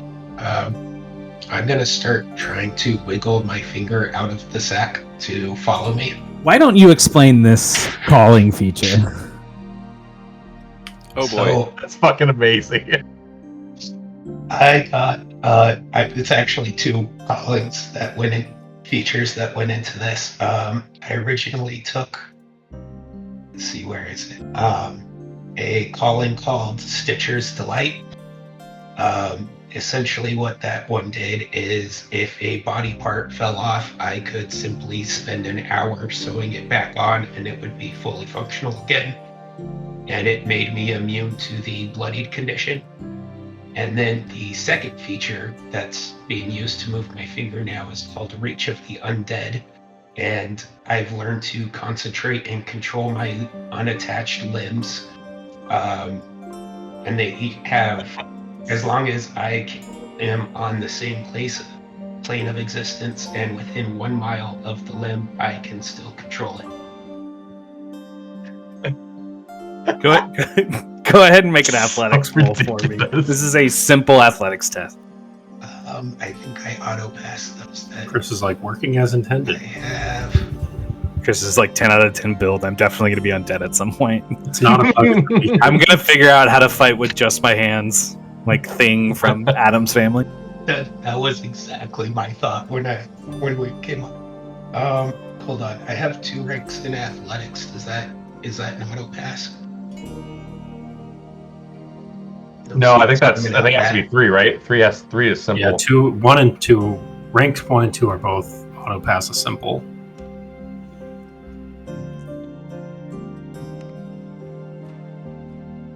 Didn't you say this was simple, or was this easy? It's simple. Okay, so I auto pass it then if it's simple. Your finger starts to wiggle out of the bag. You walk up to all of them. Your hand is still unwrapped. The rest of you would notice that he is missing a finger. Taking him up on one of his offers, I assume? Yeah, but don't worry, no harm, no foul. I'm sure the doctor can find you a new one. No? No, that won't be necessary. Maximilian's going to look at Dar and say, "Oh, I'm sure he can."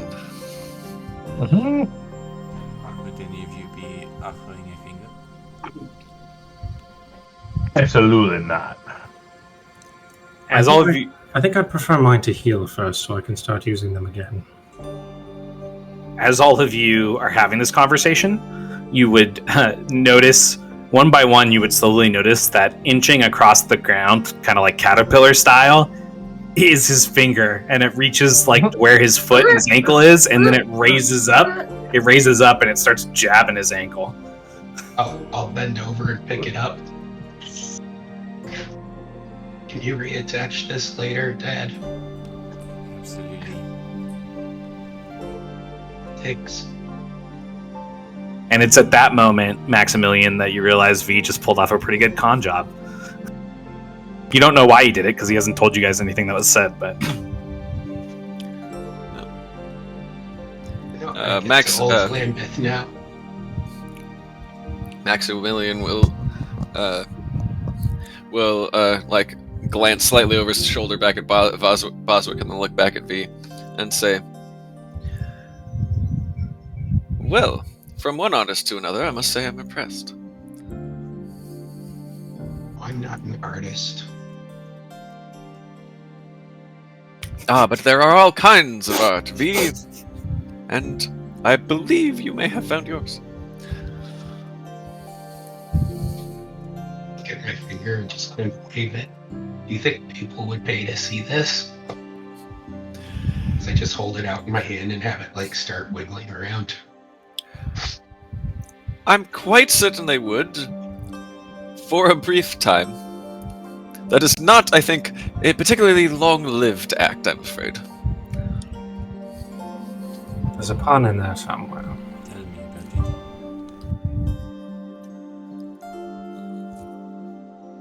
You can do it with more than just a finger. We should just stop talking about these because my reputation of being a hunter is getting more and more on the line the more weird, freaky shit you do around me. You're a friend for now, but...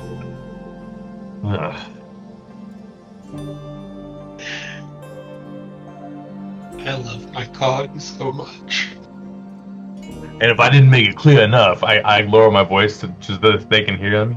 I say, if I did not make it clear enough, that fellow was not alive either. I don't think.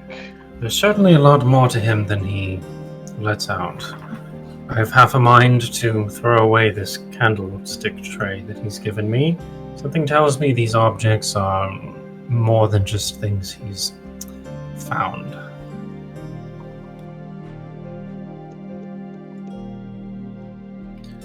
If so, he is uncannily good at finding things. Yes, certainly something unnatural about it.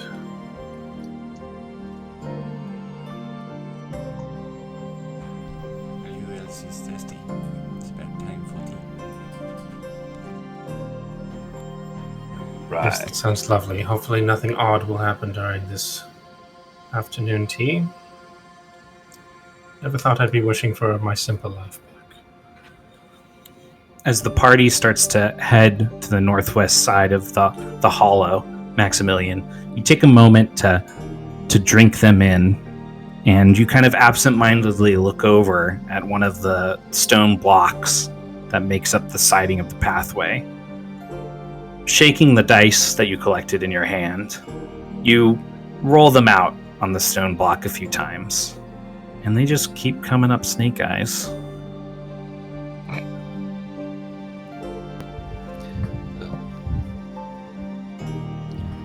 He will shake his head slightly and say, "Now where were you when I was gambling in Hillsborough?" And that's where we're going to take our break. When we get back, it'll be tea time, so feel free to make tea. We open the second half of our session in a warm room. The fire is going in the council house's main sitting area. It's not the dining room. It's actually got quite a few bookshelves in it, as well as a couple desks, a table.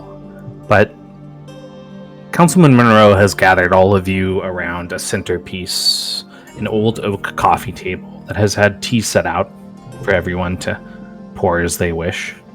The councilman sits across from all of you. He's cleaned up well. His mustache now has wax in it. His beard has been trimmed back, and he's in a fine suit.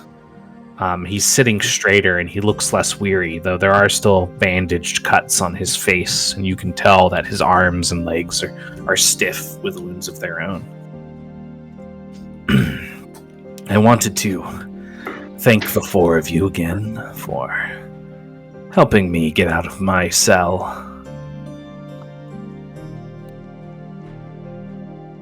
Well, it was our pleasure, Councilman. And you are looking a mighty bit better than you were. Yes, I spent quite a bit of time today preparing for our little meeting. Wanted to try to look as a councilman should for his first official meeting in the council house. Herc kind of straightens up as he walks in the room, and he just kind of stands by the door, crossing his fists together.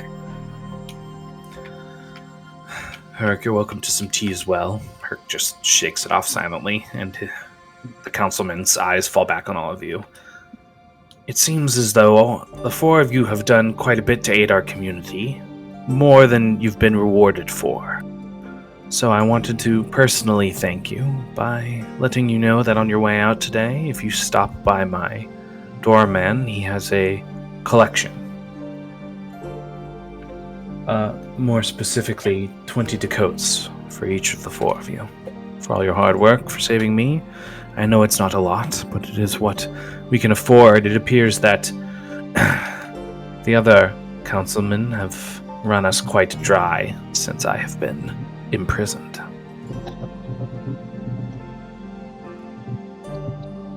Well, that's all right. As for what's next, I have another job for you. It seems that quite a few of our townsfolk laid their eyes upon this horseman in this incident this morning, and unrest here is growing quite steadily. I expect I'll be having to hold quite a few town meetings. The town hall will become quite active again, just to keep everyone calmed down. Between this and the activity of the beasts in the Whispering Woods, I had hoped to hire the four of you, as well as our traveling magician friend here.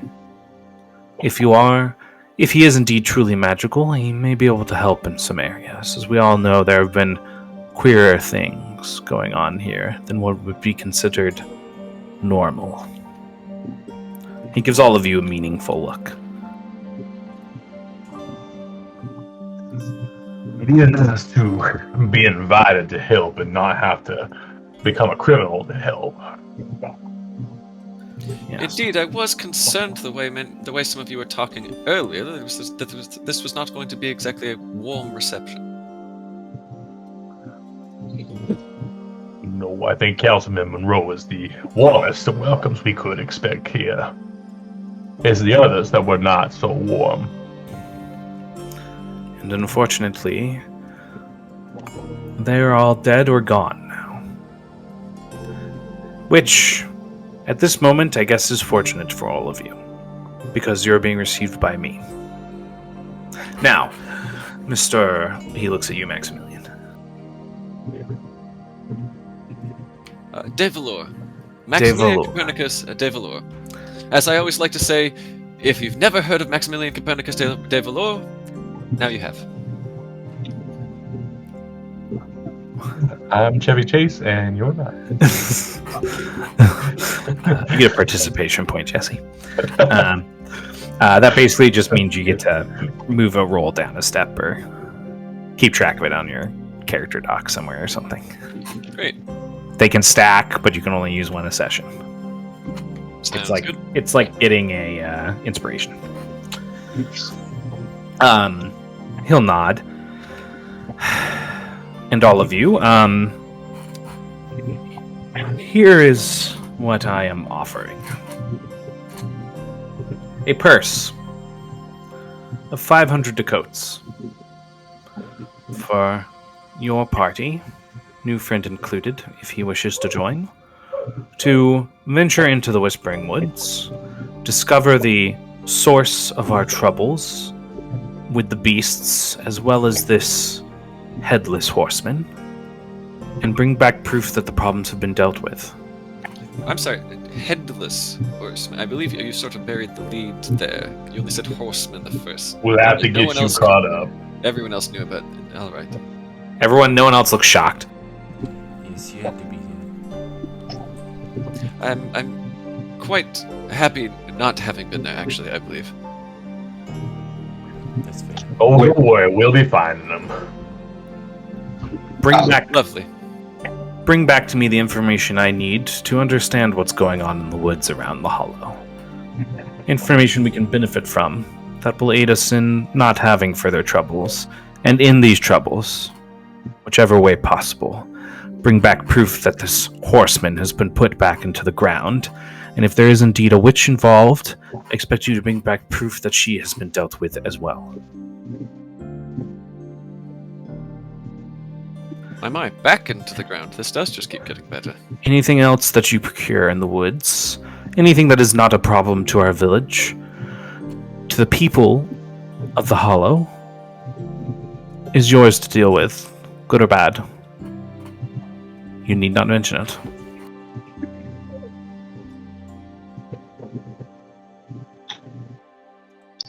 Would you like your proof for a headless? He looks to you. I'm sure you'll figure something out. I'm sure you are strong enough to carry the rest of the body. That's true.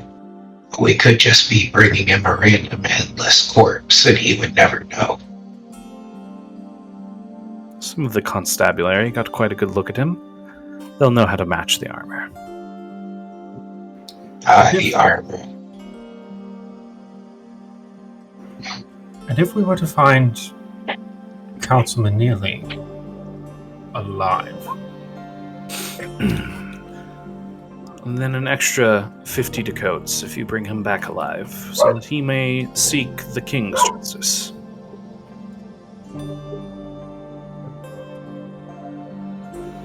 we'll see what we can do. Is capital punishment these days hanging, or is it the guillotine? I can never keep it straight. Depends on how the king is feeling. In this case, it depends on how I will be feeling. You're not very merciful, have been locked in a jail cell for who knows how long. It will be hard for me to be nice. I'll take a sip of my tea. Do I taste anything? Nah, it's not. It doesn't have much pang. Alright, then Maximilian, you would see me dig through my bag and pull out a bottle of chili powder and just start generously dumping it into my tea. Tea not quite hot enough for you? No. It just doesn't have any flavor. He'll nod understandingly and say, I did think it needed quite a bit of sugar myself. I'll go to hand you the bottle of the chilies. You want some? As much as I appreciate the offer, I'm not quite sure they would be to my taste. Matt, how does this tea stand up to other teas I've had? It's pretty good. You feel like the tastelessness is a problem more specific to him. It's probably not your favorite kind of tea, because you're used to probably like earthier drinks. But it's fancy tea. This guy, I mean, with all the other councilmen dead or gone, this guy's like the richest person in Lambeth Hollow. Makes sense. Did you have any questions or requests from me that might aid you in this task?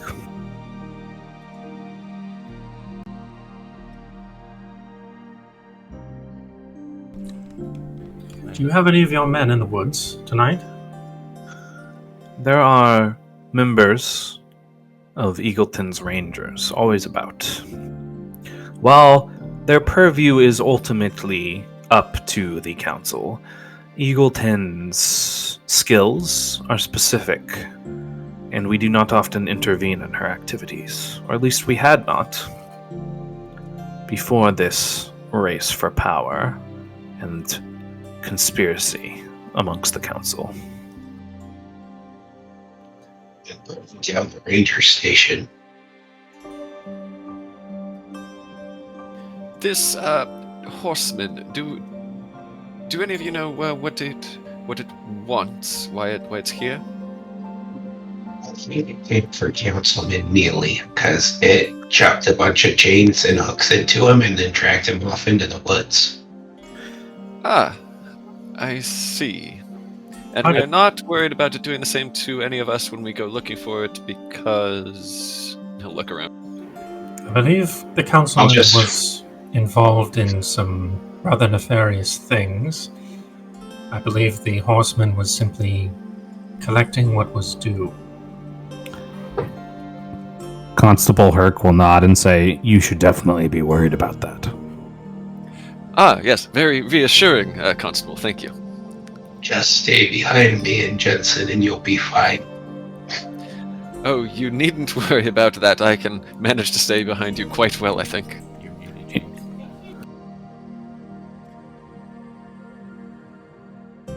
You're right. I would say, well, I think we should be also maybe a little more worried about that female witchish individual that seemed to come with the fog and the horseman. I'm guessing that they are connected, and one might be the brains, literally, and the other might be the brawn. So It's on the braids. have at it. One of Herc's eyebrows raise.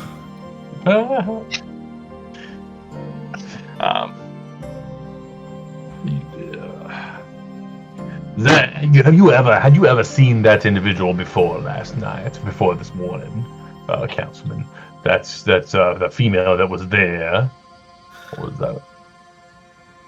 I had not, though. I had noticed she bore something of a resemblance to our dear Ethel down at the inn. I noticed that too. I'd have a mind to send my men to question her, but I had been hoping the woman would stop by and volunteer information. She has not yet. Dearest Ethel? A witch, is that what you're implying? No, she's a druid. He looks at you. I was not implying either of those things. As a magician, I had hoped you would come back with an explanation for how this trick with the Headless Horseman's being pulled off. I believe that our true enemy lies with the man who visited the two of you in the cell. I listened to your conversation while I lay sleeping. This man with the sack over his head? We're hoping to find his trail while we are out there as well. Perhaps he knows how theatrics can, his eyes shift to you, Maximilian, win over a small town community quite easily.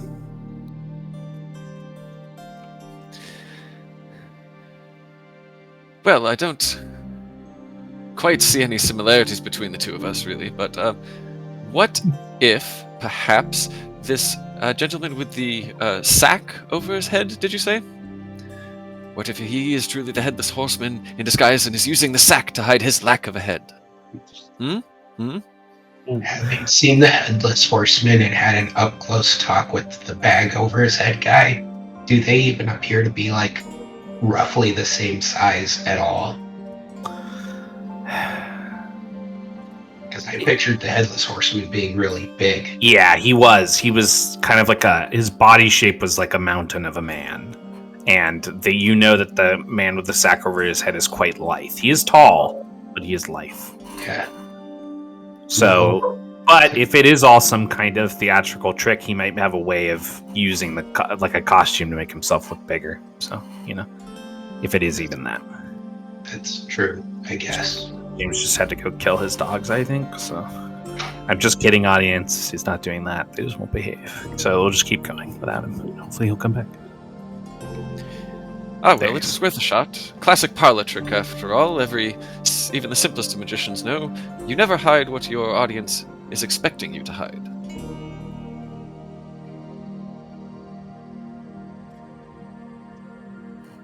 I'll remember that next time I take in a performance. Oh, I was just saying it was about time for me to be leaving. If you do need anything else, contact Constable Herc. I have given him full permissions to provide you with anything you think would be helpful that we can procure. There is one thing. Yes. I am running low on medicine. If there is any to spare, that might help us on our journey into the woods.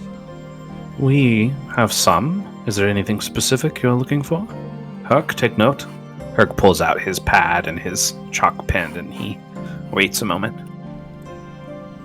Some laudanum for general pain relief, as well as bandages. He writes those things down. Anything else? If you have any high-proof spirits, alcohol, help me disinfect. He'll nod. We can definitely provide that. I'll have everything delivered to the inn. I would imagine all of you are going to rest and venture out tomorrow.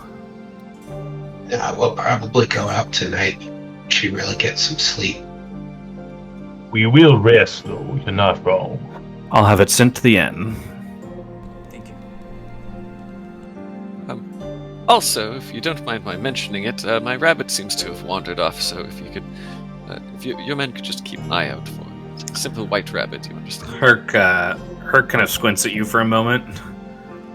I hadn't heard anything, but rabbit... Well, pets that get lost most often find their way into the village green. Excellent. I shall have to check there. Thank you very much, Captain. He'll nod. Is there anything else you guys want to ask Herc or the councilman about?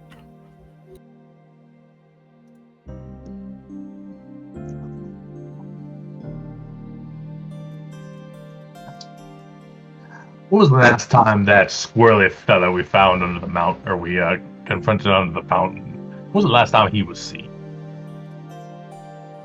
The one that holds down the visitor center. Thomas, I believe his name was. Yes, Thomas. I wouldn't know. Herc? Herc shakes his head. I can send some constables to locate him if you wish. I think he should be located, yes. He'll nod.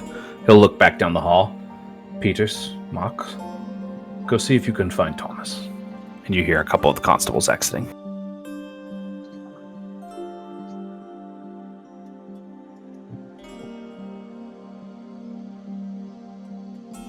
Anything from Charlotte? You look like you were thinking hard. Yeah, I was thinking, but You're kind of the detective, so I wanted to give you all opportunities. Yeah. I'm not saying that I think you've missed anything. I'm just making sure before. I don't think I have any questions for them. Okay. We cut to seeing the five of you exiting the council house, and where would you like to head next? For you guys might want to discuss with each other when actually you want to leave and stuff.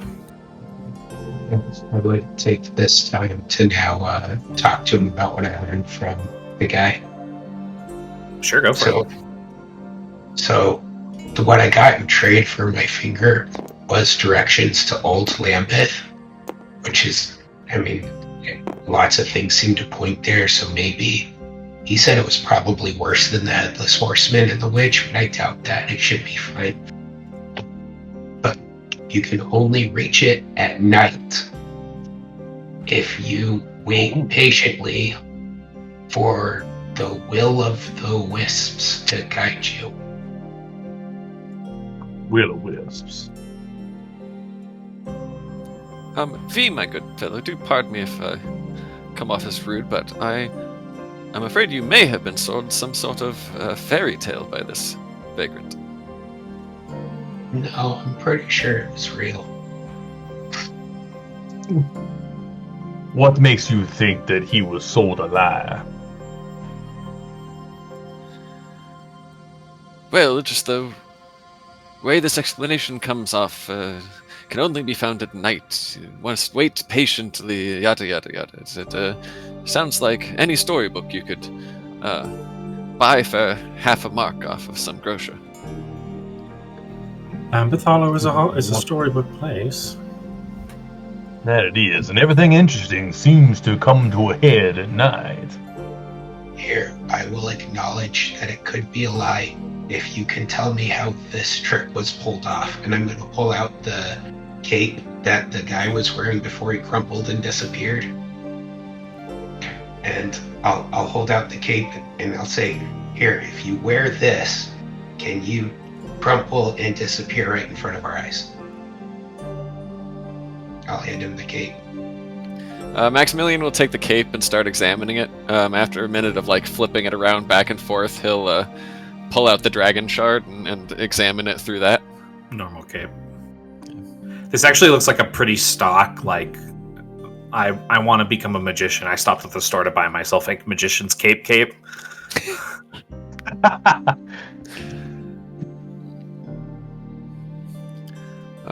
Well, I must say, as far as I can tell, this is a perfectly ordinary cape. Were someone to disappear while wearing it, I do not think that would be any fault of the cape. And I'll hand it back. Well, it crumpled to the ground when he disappeared, like he wasn't there anymore. That is generally how disappearing, appears. I was just making sure you didn't think he was, like, invisible.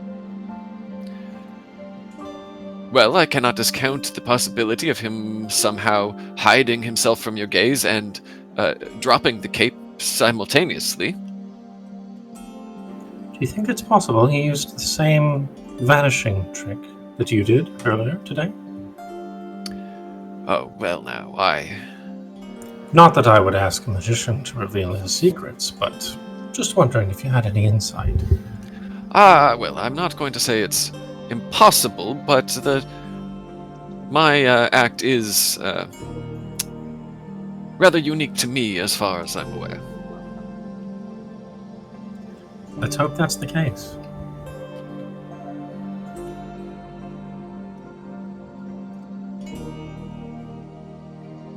That wasn't a good enough explanation. He's definitely telling the truth. Where are you guys heading right now?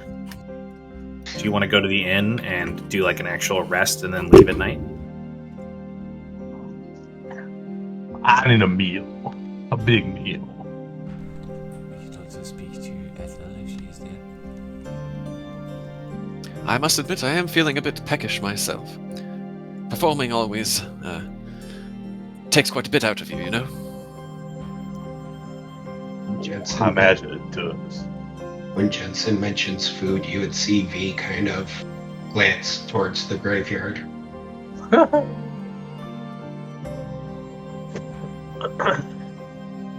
Yes, well, perhaps it is a good idea that we all get a little bit of nourishment and rest, prepare. What time do you think we should head out this evening? I imagined the cover of the moon at its peak might be best. There can be no better time to find a place that only exists at night than the witching hour. Aptly named. I can see this being something that takes a little while, maybe with some observation involved. We should get out there a little earlier so that we are well on our way into the forest by witching hour. You guys would probably remember that the rangers were saying that stranger things happened in like the denser parts of the woods, and there would be less strange occurrences on the outside of the woods. So you would have some instinct, Charlotte, especially now that you know what V was told, you would have some instinct that you might need to be in the woods a little ways before it would be possible for things to happen, like wisps appearing and that kind of thing. Perhaps we all regroup around, let's say, 10 o'clock tonight. Head out. How deep did me and Tari go into the woods with the Rangers? And how long did it take to get there? You guys didn't go very deep. You guys basically went out like an hour. You went like an hour in, and then they found a place that there weren't a lot of vantage points for them to be seen while they regrouped. Okay. Would we know if that was anywhere near, like, the denser parts? They had told you that they didn't want to go much deeper because it was nighttime. So you know that it was like at least an hour of walking to get to that point before they started to get like a little nervous. Okay. But that's also probably time that would take you longer if you weren't with a group of rangers. Yeah, I'll convey all of that to Charlotte. Perhaps 9 o'clock then. Seems we'll have to go deeper into the woods than I thought. Either way, that should give us enough time to cross town, get a little bit into the woods, and be hopefully near its heart. Or at least nice and lost.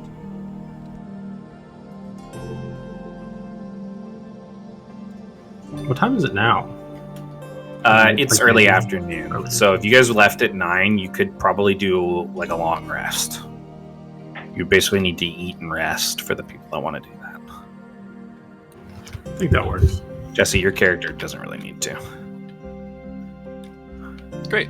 I'll let you try one more short rest during that time period if you want. Josh?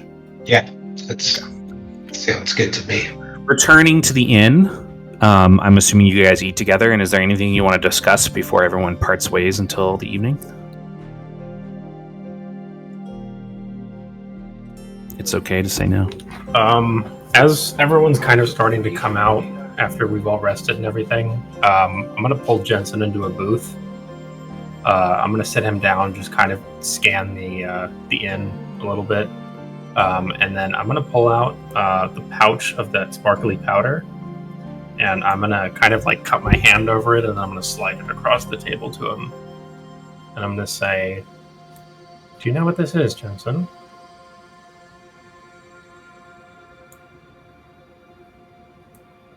Jensen's in the Beyond Realm. For James, I guess. The only thing is I would make sure that Dare sunk back on my finger. I'll do that when we get to the room. Cool. So nobody else. You didn't want to just start doing it while people were eating. Yeah, so nobody else sees a reattachment of a finger. That goes perfectly immediately.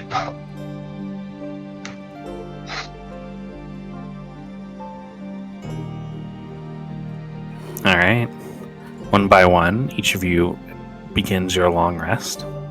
Go ahead and make your roll.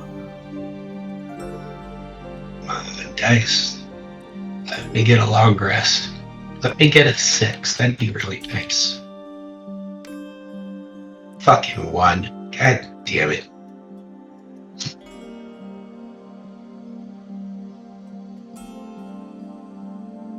Get an even worse short rest. That just like literally didn't help you at all, did it? A short rest wouldn't have helped me at all. I'm not low on anything at all. I was just hoping for a long rest so that I don't die of exhaustion at some point. It's okay. You've never fought a headless horseman before. It's true. I was really hoping for one of those really good rests where you feel, extra good after. Yeah. As all of you are gathering downstairs on the first floor of the inn, you can see the activity in the tavern has picked up as it is pretty late in the evening. And one of the constables comes by and gives you a couple bottles of alcohol that you can store in your pack, along with not very many, basically cloth that you can use to make bandages, as well as another small tincture of laudanum, but it is enough to last you at least the rest of this segment of the month. Perfect. I'll take a couple drops when he's gone. Sure. Yeah, you would, Maximilian. You would notice that he collects all the stuff, he packs it, and then he takes some of the laudanum for himself. Would I know what it is? Yeah, you know what laudanum is. I'd say quietly, I see you seek out a different kind of bottle than most, Doctor. It helps my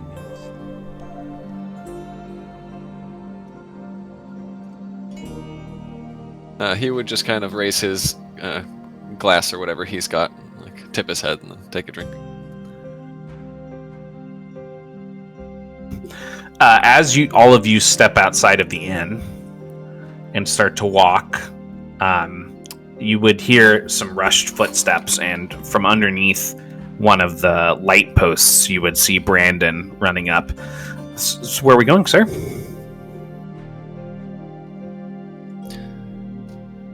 Yes. Well, I've arranged for a room for us at the inn. I might be going out for some drinks and things. Don't wait up for me. I'm not going with you. Oh, there shan't be any need. I don't plan on having any more performances tonight. But who will make your introductions when you enter the room? Oh, I shan't be traveling far, and besides, I'm sure word of my name has spread throughout the town already after today. You made sure of that. Is this because I lost Charlemagne? Oh, no, nothing of the sort, young man. I'm sure Charlemagne will return in time. He always does before we leave. He just needs to go out and stretch his legs a little, get some of the local grasses or whatever. All right. Let me know if you need anything. So, I'll be at the inn waiting for you. Excellent.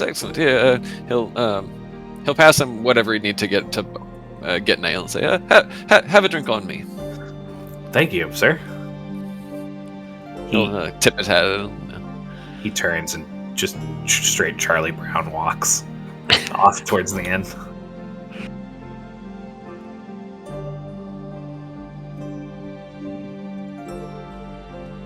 And the rest of you move northward.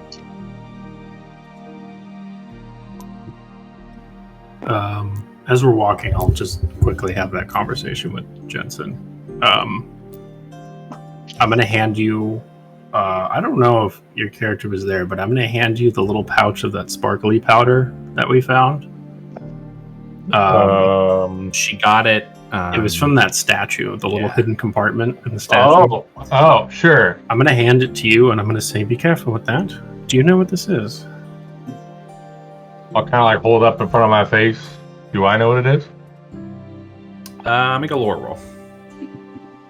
Not very good at that. But we'll try. It is intermediate. Whoa, so what? 10-9? Or...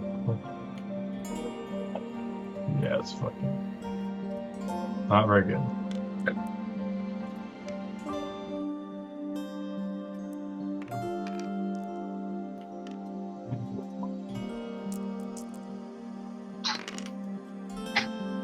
Seven.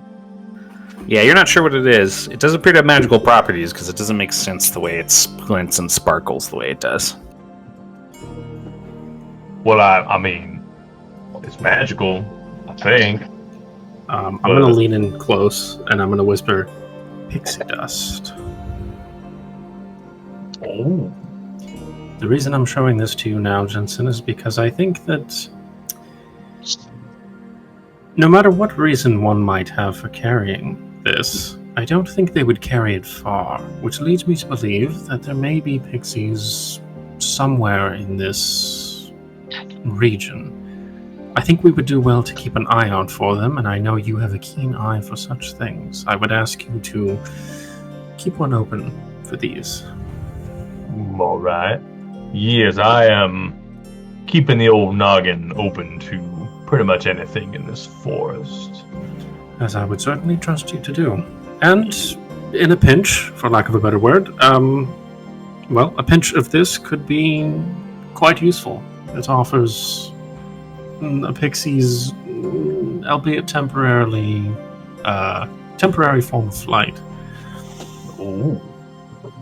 I wouldn't recommend using it often, though. I've met at least a couple gentlemen who, well,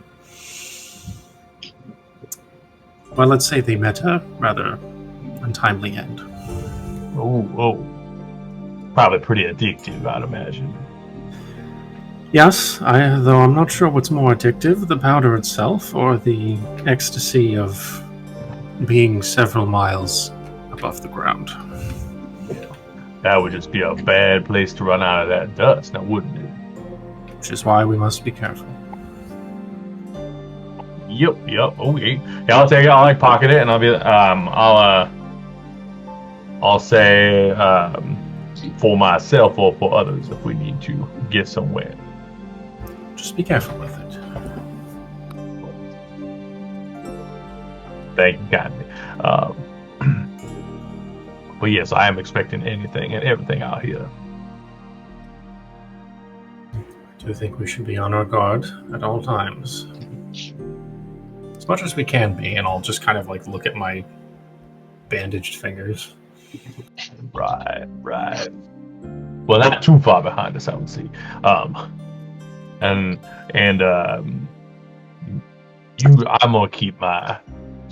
keep the scimitar in such a way that if you were looking at it, you could see if it was lit up or not.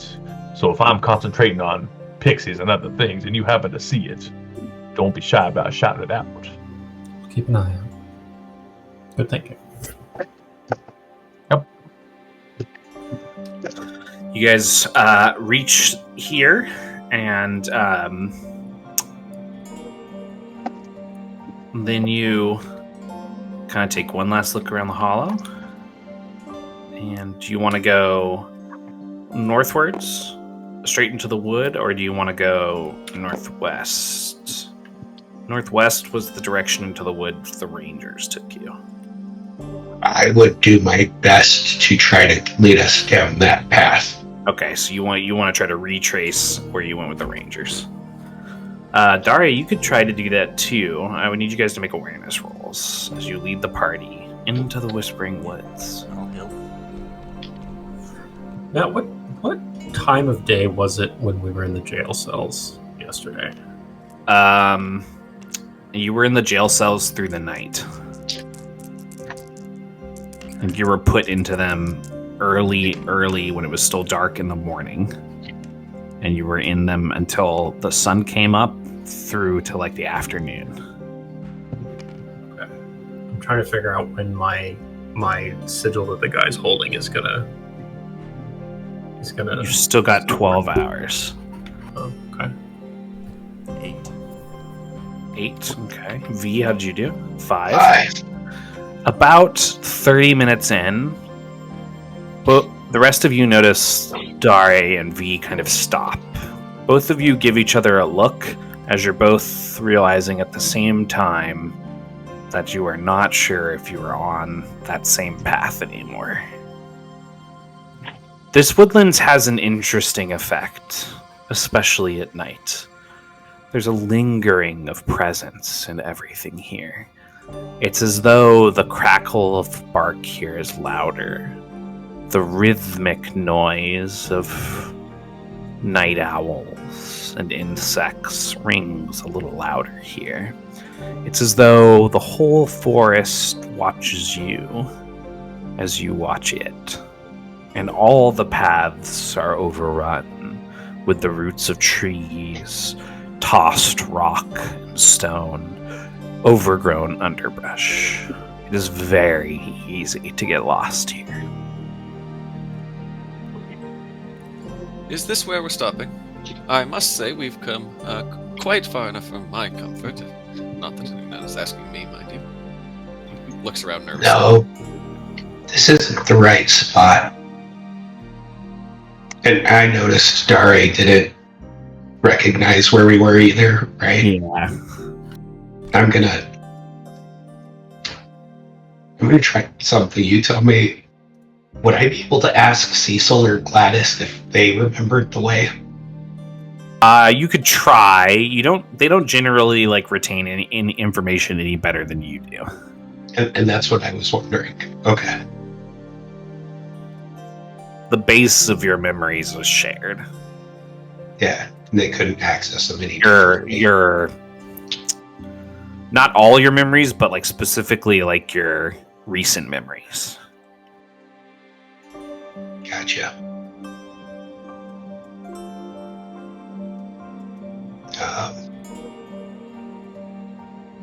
Yeah, I guess seeing Dare not recognize where we are either.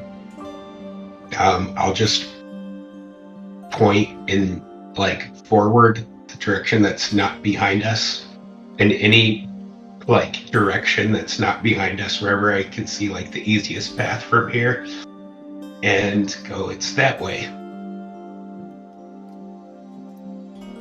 So I'm essentially looking for the path of least resistance. Make a deception roll. Can I look around for will-o-wisps? You sure can.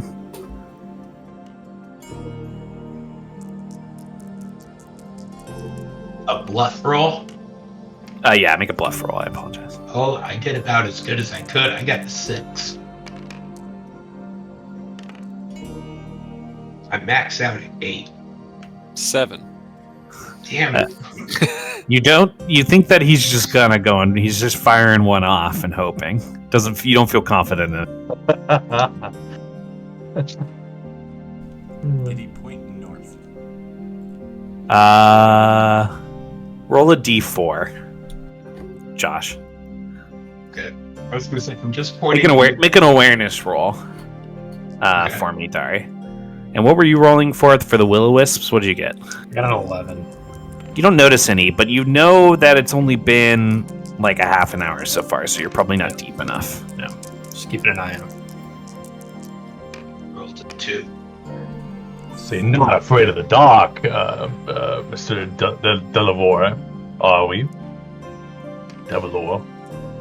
Not the dark precisely, so much as the things that prefer the dark to the light. There is only some certain things won't show themselves during the light, though. Yes, and I am quite content with never seeing most of them. Oh, now. We are specifically looking for them, though. We must go deeper. Are we sure we're going the right direction? Sorry, what did you get in your awareness? 4? You're not 100% sure he pointed north. You know which way. You're pretty sure he pointed in a general direction that should be going deeper, and it is generally north. Because you more or less are able to look back and tell that you guys have been moving straight, because that's what you've been most worried about.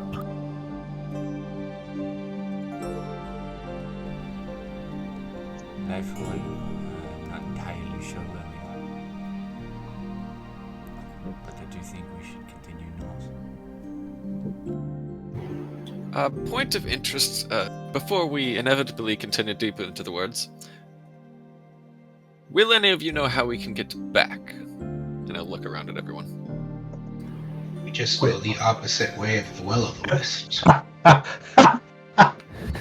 Yes, of course, will-o'-the-wisp, notoriously good at accurate directions. Well, looking back on what V was told by that merchant Boswick, we were informed that we should be respectful of the woods. Perhaps it will lead us where we need to go, as long as we are not asking too much. Both ways, I mean. I mean, once we get rid of all of the bad shit in Old Lambeth, the woods might just clear up. Stranger things have happened. I do love your optimism, dear The fellow. old guy did say there was a reason why Old Lambeth wasn't in anybody's memories anymore. And that part of it was probably magic. That is the first time V has told you guys that. Oh, well, now. Interesting. Certainly does make sense. There's no magic needed for that. I've probably forgotten dozens of small towns in my lifetime. No, Not sure the same definitely said there was magic mixed with time. I'm not sure the same could be said for the inhabitants of this town. Many of them have been here for quite some time, and I don't think a single one of them has really mentioned any specific memories of Old Lambeth.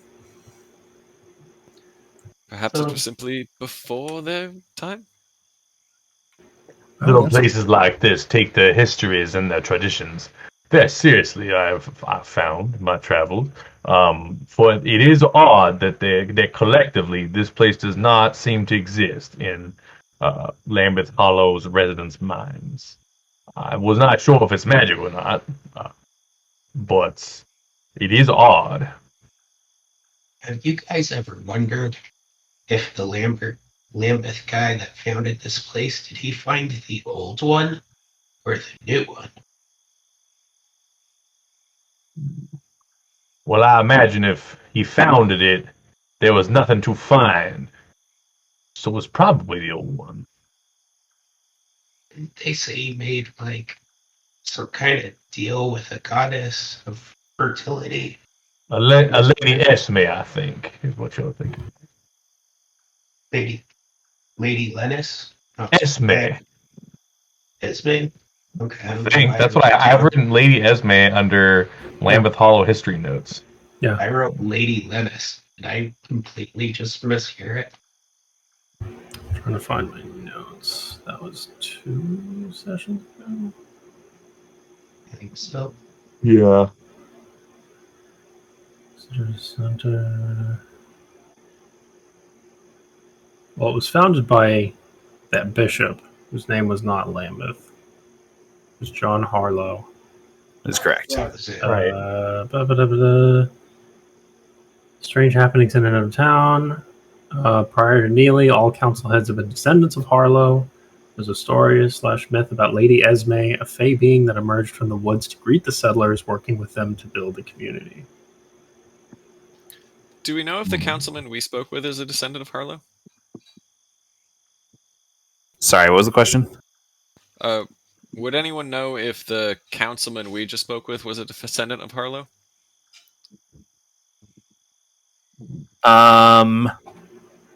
It did say all council heads. I don't know if that means all council. You're not currently aware of a way to get that information. You do know that the visitor center had a bunch of like old history of the Hollow like books. So maybe there you might be able to find more. Have we seen, like, kind of thinking back, have we seen anything with the Monroe moniker on it? Like, has it been in any of those, the visitor center or anything? Was that one? Wasn't there like a list of names? No. There was a list of the original founders, and I do believe Monroe was on that list. There was somebody named Monroe on that list. Okay. Was there anybody in the town named Hollow? Or not Hollow? Lambeth? Sorry, that's what I get while trying to fight off a god. Harlow? Any Harlows? Well, that list, yeah, it had a Harlow's name on it because it was the original. It was like a list of the people that were named. Did we hear of anybody in the town with the name Harlow? Currently. No, I do not believe you guys have met anybody named Harlow.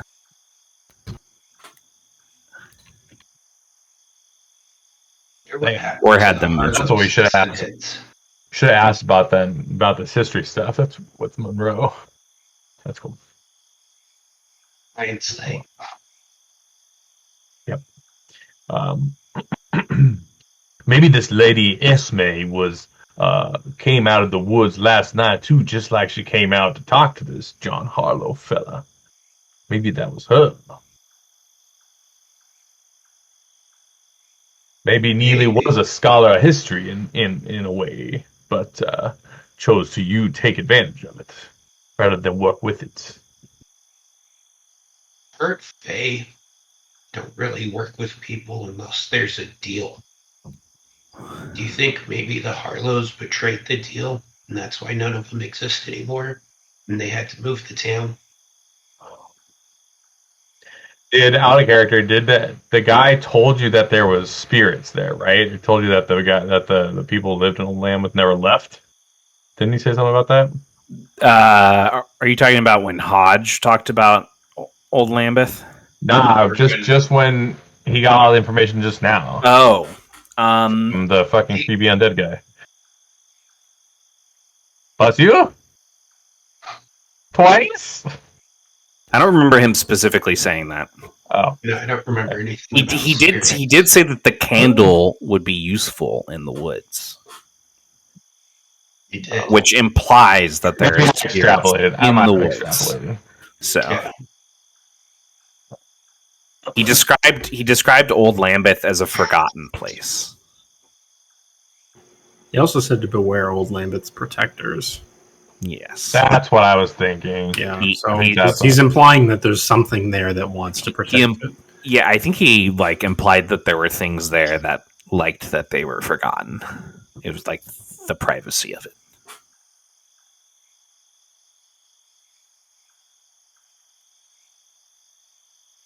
Things that didn't want to be found again.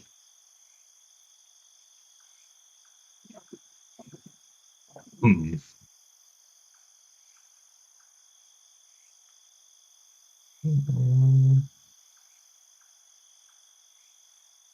Are you guys continuing forward in the northish direction?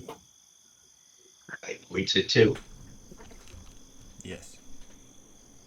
Go ahead and make awareness rolls. I would. I'm going north. Would I be able to tell? I'm out in the wild and stuff sometimes. Would I be able to? I would also remember that thing about the candle and pass that along to Charlotte. What were you trying to do? Sorry, what were you asking me, James? Can I make some kind of like check to see whether we're actually going north? Like I know I track stuff. I'm out in Make the an awareness wilderness, roll. like, yeah, it's awareness. Okay. I got a 13 on my awareness. You're pretty confident that the party is still traveling north. Charlotte. I'm also going to take. Okay, I'm also going to take out that that sketch that I found in the mill of the. It's got like a church and some trees on it, and it's got like the riddle. Do you remember what the riddle was? I do. I wrote it down. Do you want to repeat it for the party? Follow the scarecrow's path that wanders past nature's bubbling yawn. Stop at the fork and walk the forlorn steps. Should you best the tricky shadows, the place of prayer you will find. That's for the church, presumably. We don't know if the church is actually in Old Lambeth, I don't think. Yeah, we do. Lambeth Hall, founded in 1313. Chapel was the first large structure built. There you go. That's in my notes. There you go. There is, those of you that got a 6 or higher are picking up somewhere to the northwest of you the sounds of bubbling water. It sounds like a river or a stream. Charlotte's gonna be like tracing her finger along the words on the sketch, and she'll just kind of like perk her ears up for a second. She'll say, I think we're headed in the right direction. We should go towards that river. I think something helpful might be there. No better guide than a river running one way. I don't know if anybody else noticed, but just a second ago, as the horns built in the song, James yawned, and it was like perfectly on time with the noise of the horns flaring up and then dissipating. And it was really incredible. I did not know. We didn't edit it. We didn't edit that. That was hilarious. God, when the music changed and it was low, it sounded like there was just a phone like really hard vibrating around me. So I was actually like looking around for a second to figure out what the fuck was behind me. Those are my NPCs. They're in your walls. I'm losing my voice to be more like V. I'm gonna start losing my mind to be more like V. Your voice actually sounds better than when we started the session. I was gonna say it does. It does. My throat's not feeling nearly as good. I mean, you can just quit talking whenever you need to, okay? As you follow through the underbrush, you eventually come upon a wooden bridge, just a few inches off the ground, extending across a bubbling stream. A stream bed that's full of rocks and broken dead tree branches. As you approach the side of the bridge that is closest to all of you, and you scan the area, you see on the other side of the bridge a climbing step of rocks that goes up a hill deeper into the trees. And you see on a branch overhanging that opposite end of the bridge a single crow. It sits, cocking its black-beaked head, watching all of you. Go ahead and make awareness rolls.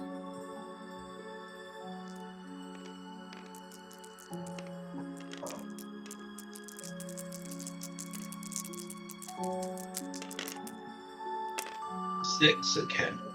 9. 6. 17.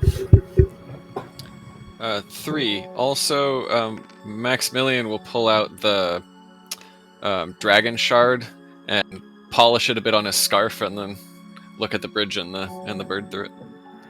As you scan through the dragon shard, the bridge appears normal, but there is a hint of glow about this crow. It cocks its head the other way, almost as if it's acknowledging what you're doing. And then it caws softly. He'll put the shard back away in the inside pocket of his jacket, and then tip his hat at the crow.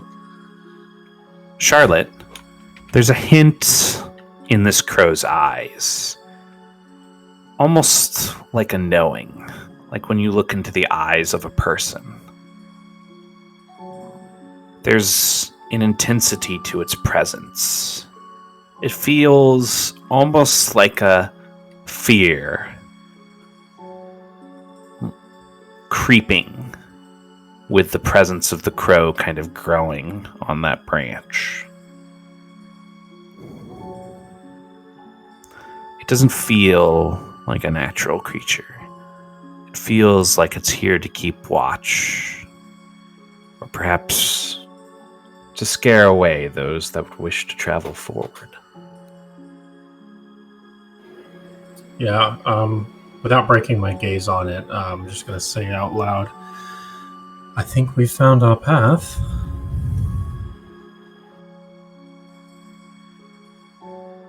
I'll start heading that way. I'm definitely going to like tap my boot a couple times on the bridge and make sure it's real. You tap the tip of your boot on the bridge, and it creaks back an old wooden song to you. A song made up of years of crusted water waning on the construction of the bridge itself. But when you take that first step forward, make a resolve roll for me. This is an intermediate resolve test. This is willpower? Sorry, yes, willpower. God, I don't know why I keep saying resolve. I'll get better. I just made the game, no big deal.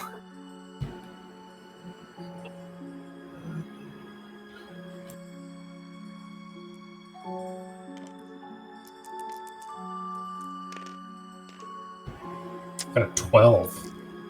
That passes. An intermediate needs a 12. It's almost the best I could have gotten. You push through that fear that grows in your mind. You feel as though you're able to cross this bridge and pass under the crow. But it's clear that it is not an easy task. There was a mental strain to that. It was taxing. It feels like, though, whatever that effect was, it could have been much worse if you had failed to have the will to step forward. She's gonna hesitate for a moment as she takes that first step, kind of like cocking her head a little bit and closing her eyes.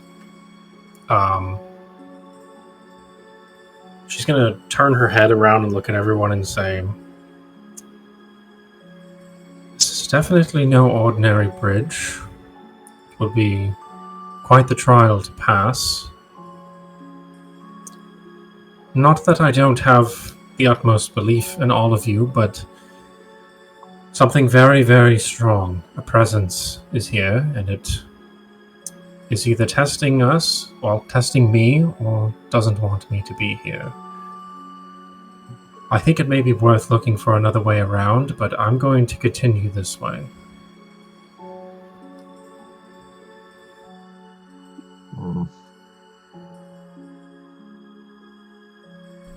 Probably not best to split up. Perhaps you're right. I've encountered worse than this, but that crow. I mean, I could just kill it.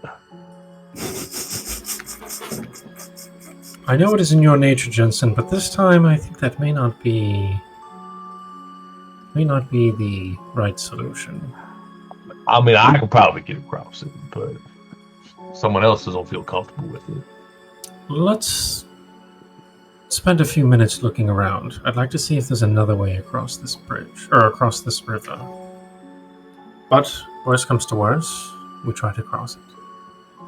How far across is it to the other side? It's not super far. It's like 10 feet at the thinnest areas. I mean, I could get everybody across. I'm a really good jumper. There is that rope you purchased, Jensen. I was thinking the same thing, and I happen to have a grappling hook as well. But I'm gonna look around for a tree that I think I might be able to hold all of this. And I will specifically look for a tree across that's on the other side, but I'll try to like throw. As you walk up to the bank and you walk down, you start to walk down it. The crow cocks its head towards you, and I need you to make a intermediate willpower test for me. Okay.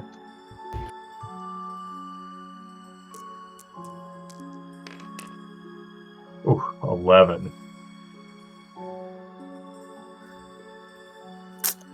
You feel a terrible fright come over your mind. The crow seems to occupy all corners, all thoughts within you. You take 1 wound to your sanity. And this stream, this path through the rocks past it, it all feels impassable to you. How does that show to your friends? How do you react physically? I'll pause. I'll put my hands on my hips, and like I'll look back at the bird, and like you'll see me take like 4 or 5 deep breaths, all right in a row, and then I will bend down and pick up a rock, and kind of like toss it a few feet out into the stream, like I'm testing something. It splashes into the water.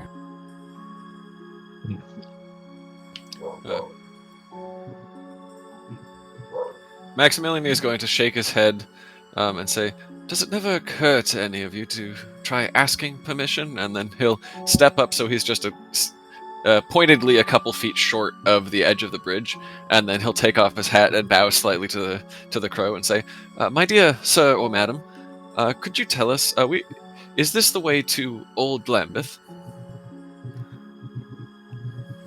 The crow just kind of watches you silently. He'll look to Charlotte sort of for ideas and then turn back to the crow and say, "We're looking for a certain horseman who seems to be missing their head. Have you seen anyone that matches that description?" He continues to watch you. He'll look back to Charlotte again. I'm gonna I'm still like on the first step of the bridge. I'm gonna kind of like turn my body so that you have room to step on the first step also, and I'll just kind of say, "It's worth a shot." He'll frown slightly and say, "Whatever this crow is, it's no ordinary crow, that much is certain. I'm not sure I wish to risk its displeasure." It is an unsettling animal, I will tell. I do think it's only doing its job, even if that job is self-appointed. I'll look back to it.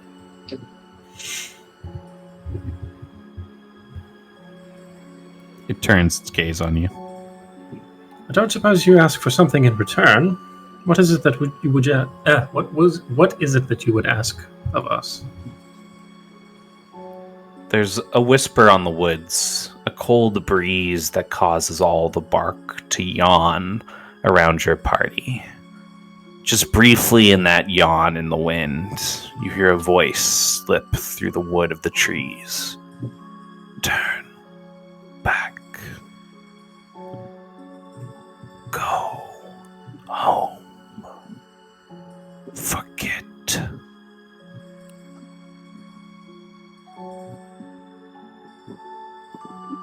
Well, I do hope you understand that it's not quite that simple. With all due respect, we'd very much like to find Old Lambeth, and we are willing to do whatever it takes to get there.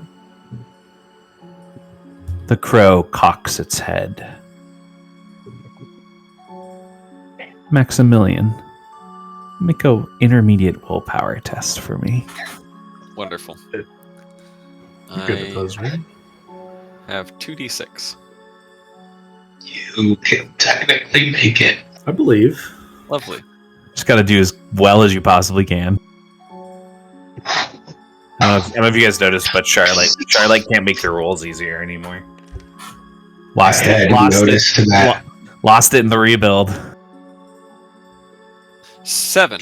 7. So Jesse, technically there, if you wanted, you could have used a participation point to drop it.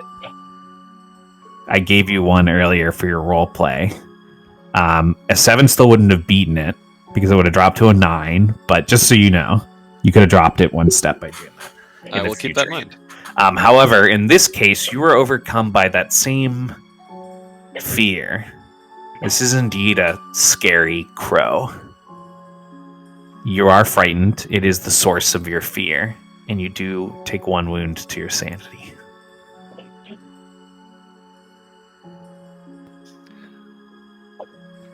I see what you mean, Mr. Jensen. This crow certainly has a way with words. Charlotte, at this point you're definitely noticing kind of like a magical connection. It does not appear to be the bridge that is the issue.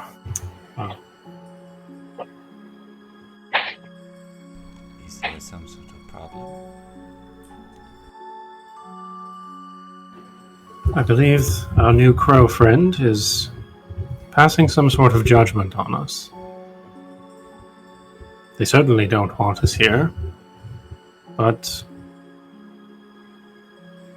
well, not to play up my own innate abilities, but it seems as though it is possible to withstand it. That being said, I will not proceed unless we all agree it is a good thing to do so. I'm not sure what other path we might find in the woods that would lead to where we need to go, but where there's a will, there's a way. Trying to find another way across got me all frightened. Like that bird can stare into your soul when it's not even looking at you. I, for one, did not go through my medical school to feel judged by a bird. To start trying to cross the bridge. Sure. I'll step aside. As you step up to the bridge and start to cross, go ahead and make an intermediate willpower test for me. Now I wonder what you did go to medical school for. What number would that be against? That is a 12. I can't pass that. Would you like to use a participation point if you have one? I can't pass a 9 either. Okay. You feel frightened. Doctor I had am the immune to willpower. fear, or to frightened condition. Oh, really? Yeah. Then you were able to push. Is immune to fear. Yeah, that is correct. You were able to push through it and cross the bridge if you wish. Yeah, I'll keep going. I'll follow. I'll step onto the bridge. Dude, Make an intermediate willpower test. I feel like, is this a magic effect coming at me? Yes, this is a magical effect. I would instinctively cast Counterspell. Okay. The rest of you see that flare of red light. You ring out. Maximilian, you would recognize this as counter magic, though it's stumbled and kind of foolish in the way he casts it. It's almost as if he has no idea he's doing it. Maximilian's going to watch him kind of frowning disapprovingly. The magic clashes with the magical effect extending from the crow, and then the crow freezes up. It lets out a sharp cry that causes almost an unnatural silence in the dark forest around you. Like all of the insects that were ringing hear its cry and stopped in that moment. And then it slips stiff off of the tree and it falls, shattering like a clay statue onto the ground.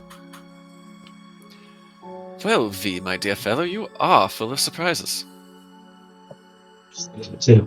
Oh, Oh, that's more disconcerting now than it was before. We best get going in a hurry. I'm gonna start going across the bridge. Those of you that were frightened, the source of your fear is gone, and you lose that condition. You don't get your wound back though. Yeah, I'm not going to spend a long time doing it, but can I can I take like a brief moment to study the Sure, pieces? make a study roll. Use the magnifying glass on this one. Maximilian will be looking over your shoulder. You can assist if you want. Actually, just make your own study roll. Sure. Oh no, I got a 3. All right. Well, Woof. give me a moment. The only thing you know for sure about it is that it was a sigil. Okay. Oh, I guess unless this is a check I could auto pass. I don't know if it had a difficulty or if it was simple, like a scaling. so you would have auto passed it. Okay, that's fine. What did you get? 5. 5. You're also pretty sure this was some kind of magical implement. You're not certain it's a sigil like she is, but it wouldn't surprise you if it was witchcraft. You know that witches' magic is dependent on the creation of physical items. Because they're not actually spellcasters. They like ritualize magic into things and then they use those things. Maximilian will nudge the remains of this boot and say, "Well, we were certainly correct about this being no ordinary bird." Yes, I had a feeling it was following orders, so to speak, but I can't say I quite expected this. Although now I know who's trying to stop us. Well, not specifically, of course, but I have a mind to think it was the witch from earlier. It does appear to be the result of some sort of foul magic. Yes, let's continue. As all of you start forward down the path past the scarecrow that has now been eliminated, our camera pans back as all of you see a fork in the path ahead. And just briefly, if any of you had been looking back, you would see there in the shadows 8 pairs of unblinking eyes following along. And that's where we're going to end our session for the night. I'm sure that's not a problem. Yeah, what could go wrong? Didn't even light a candle. Great session, Didn't everyone. even light a candle.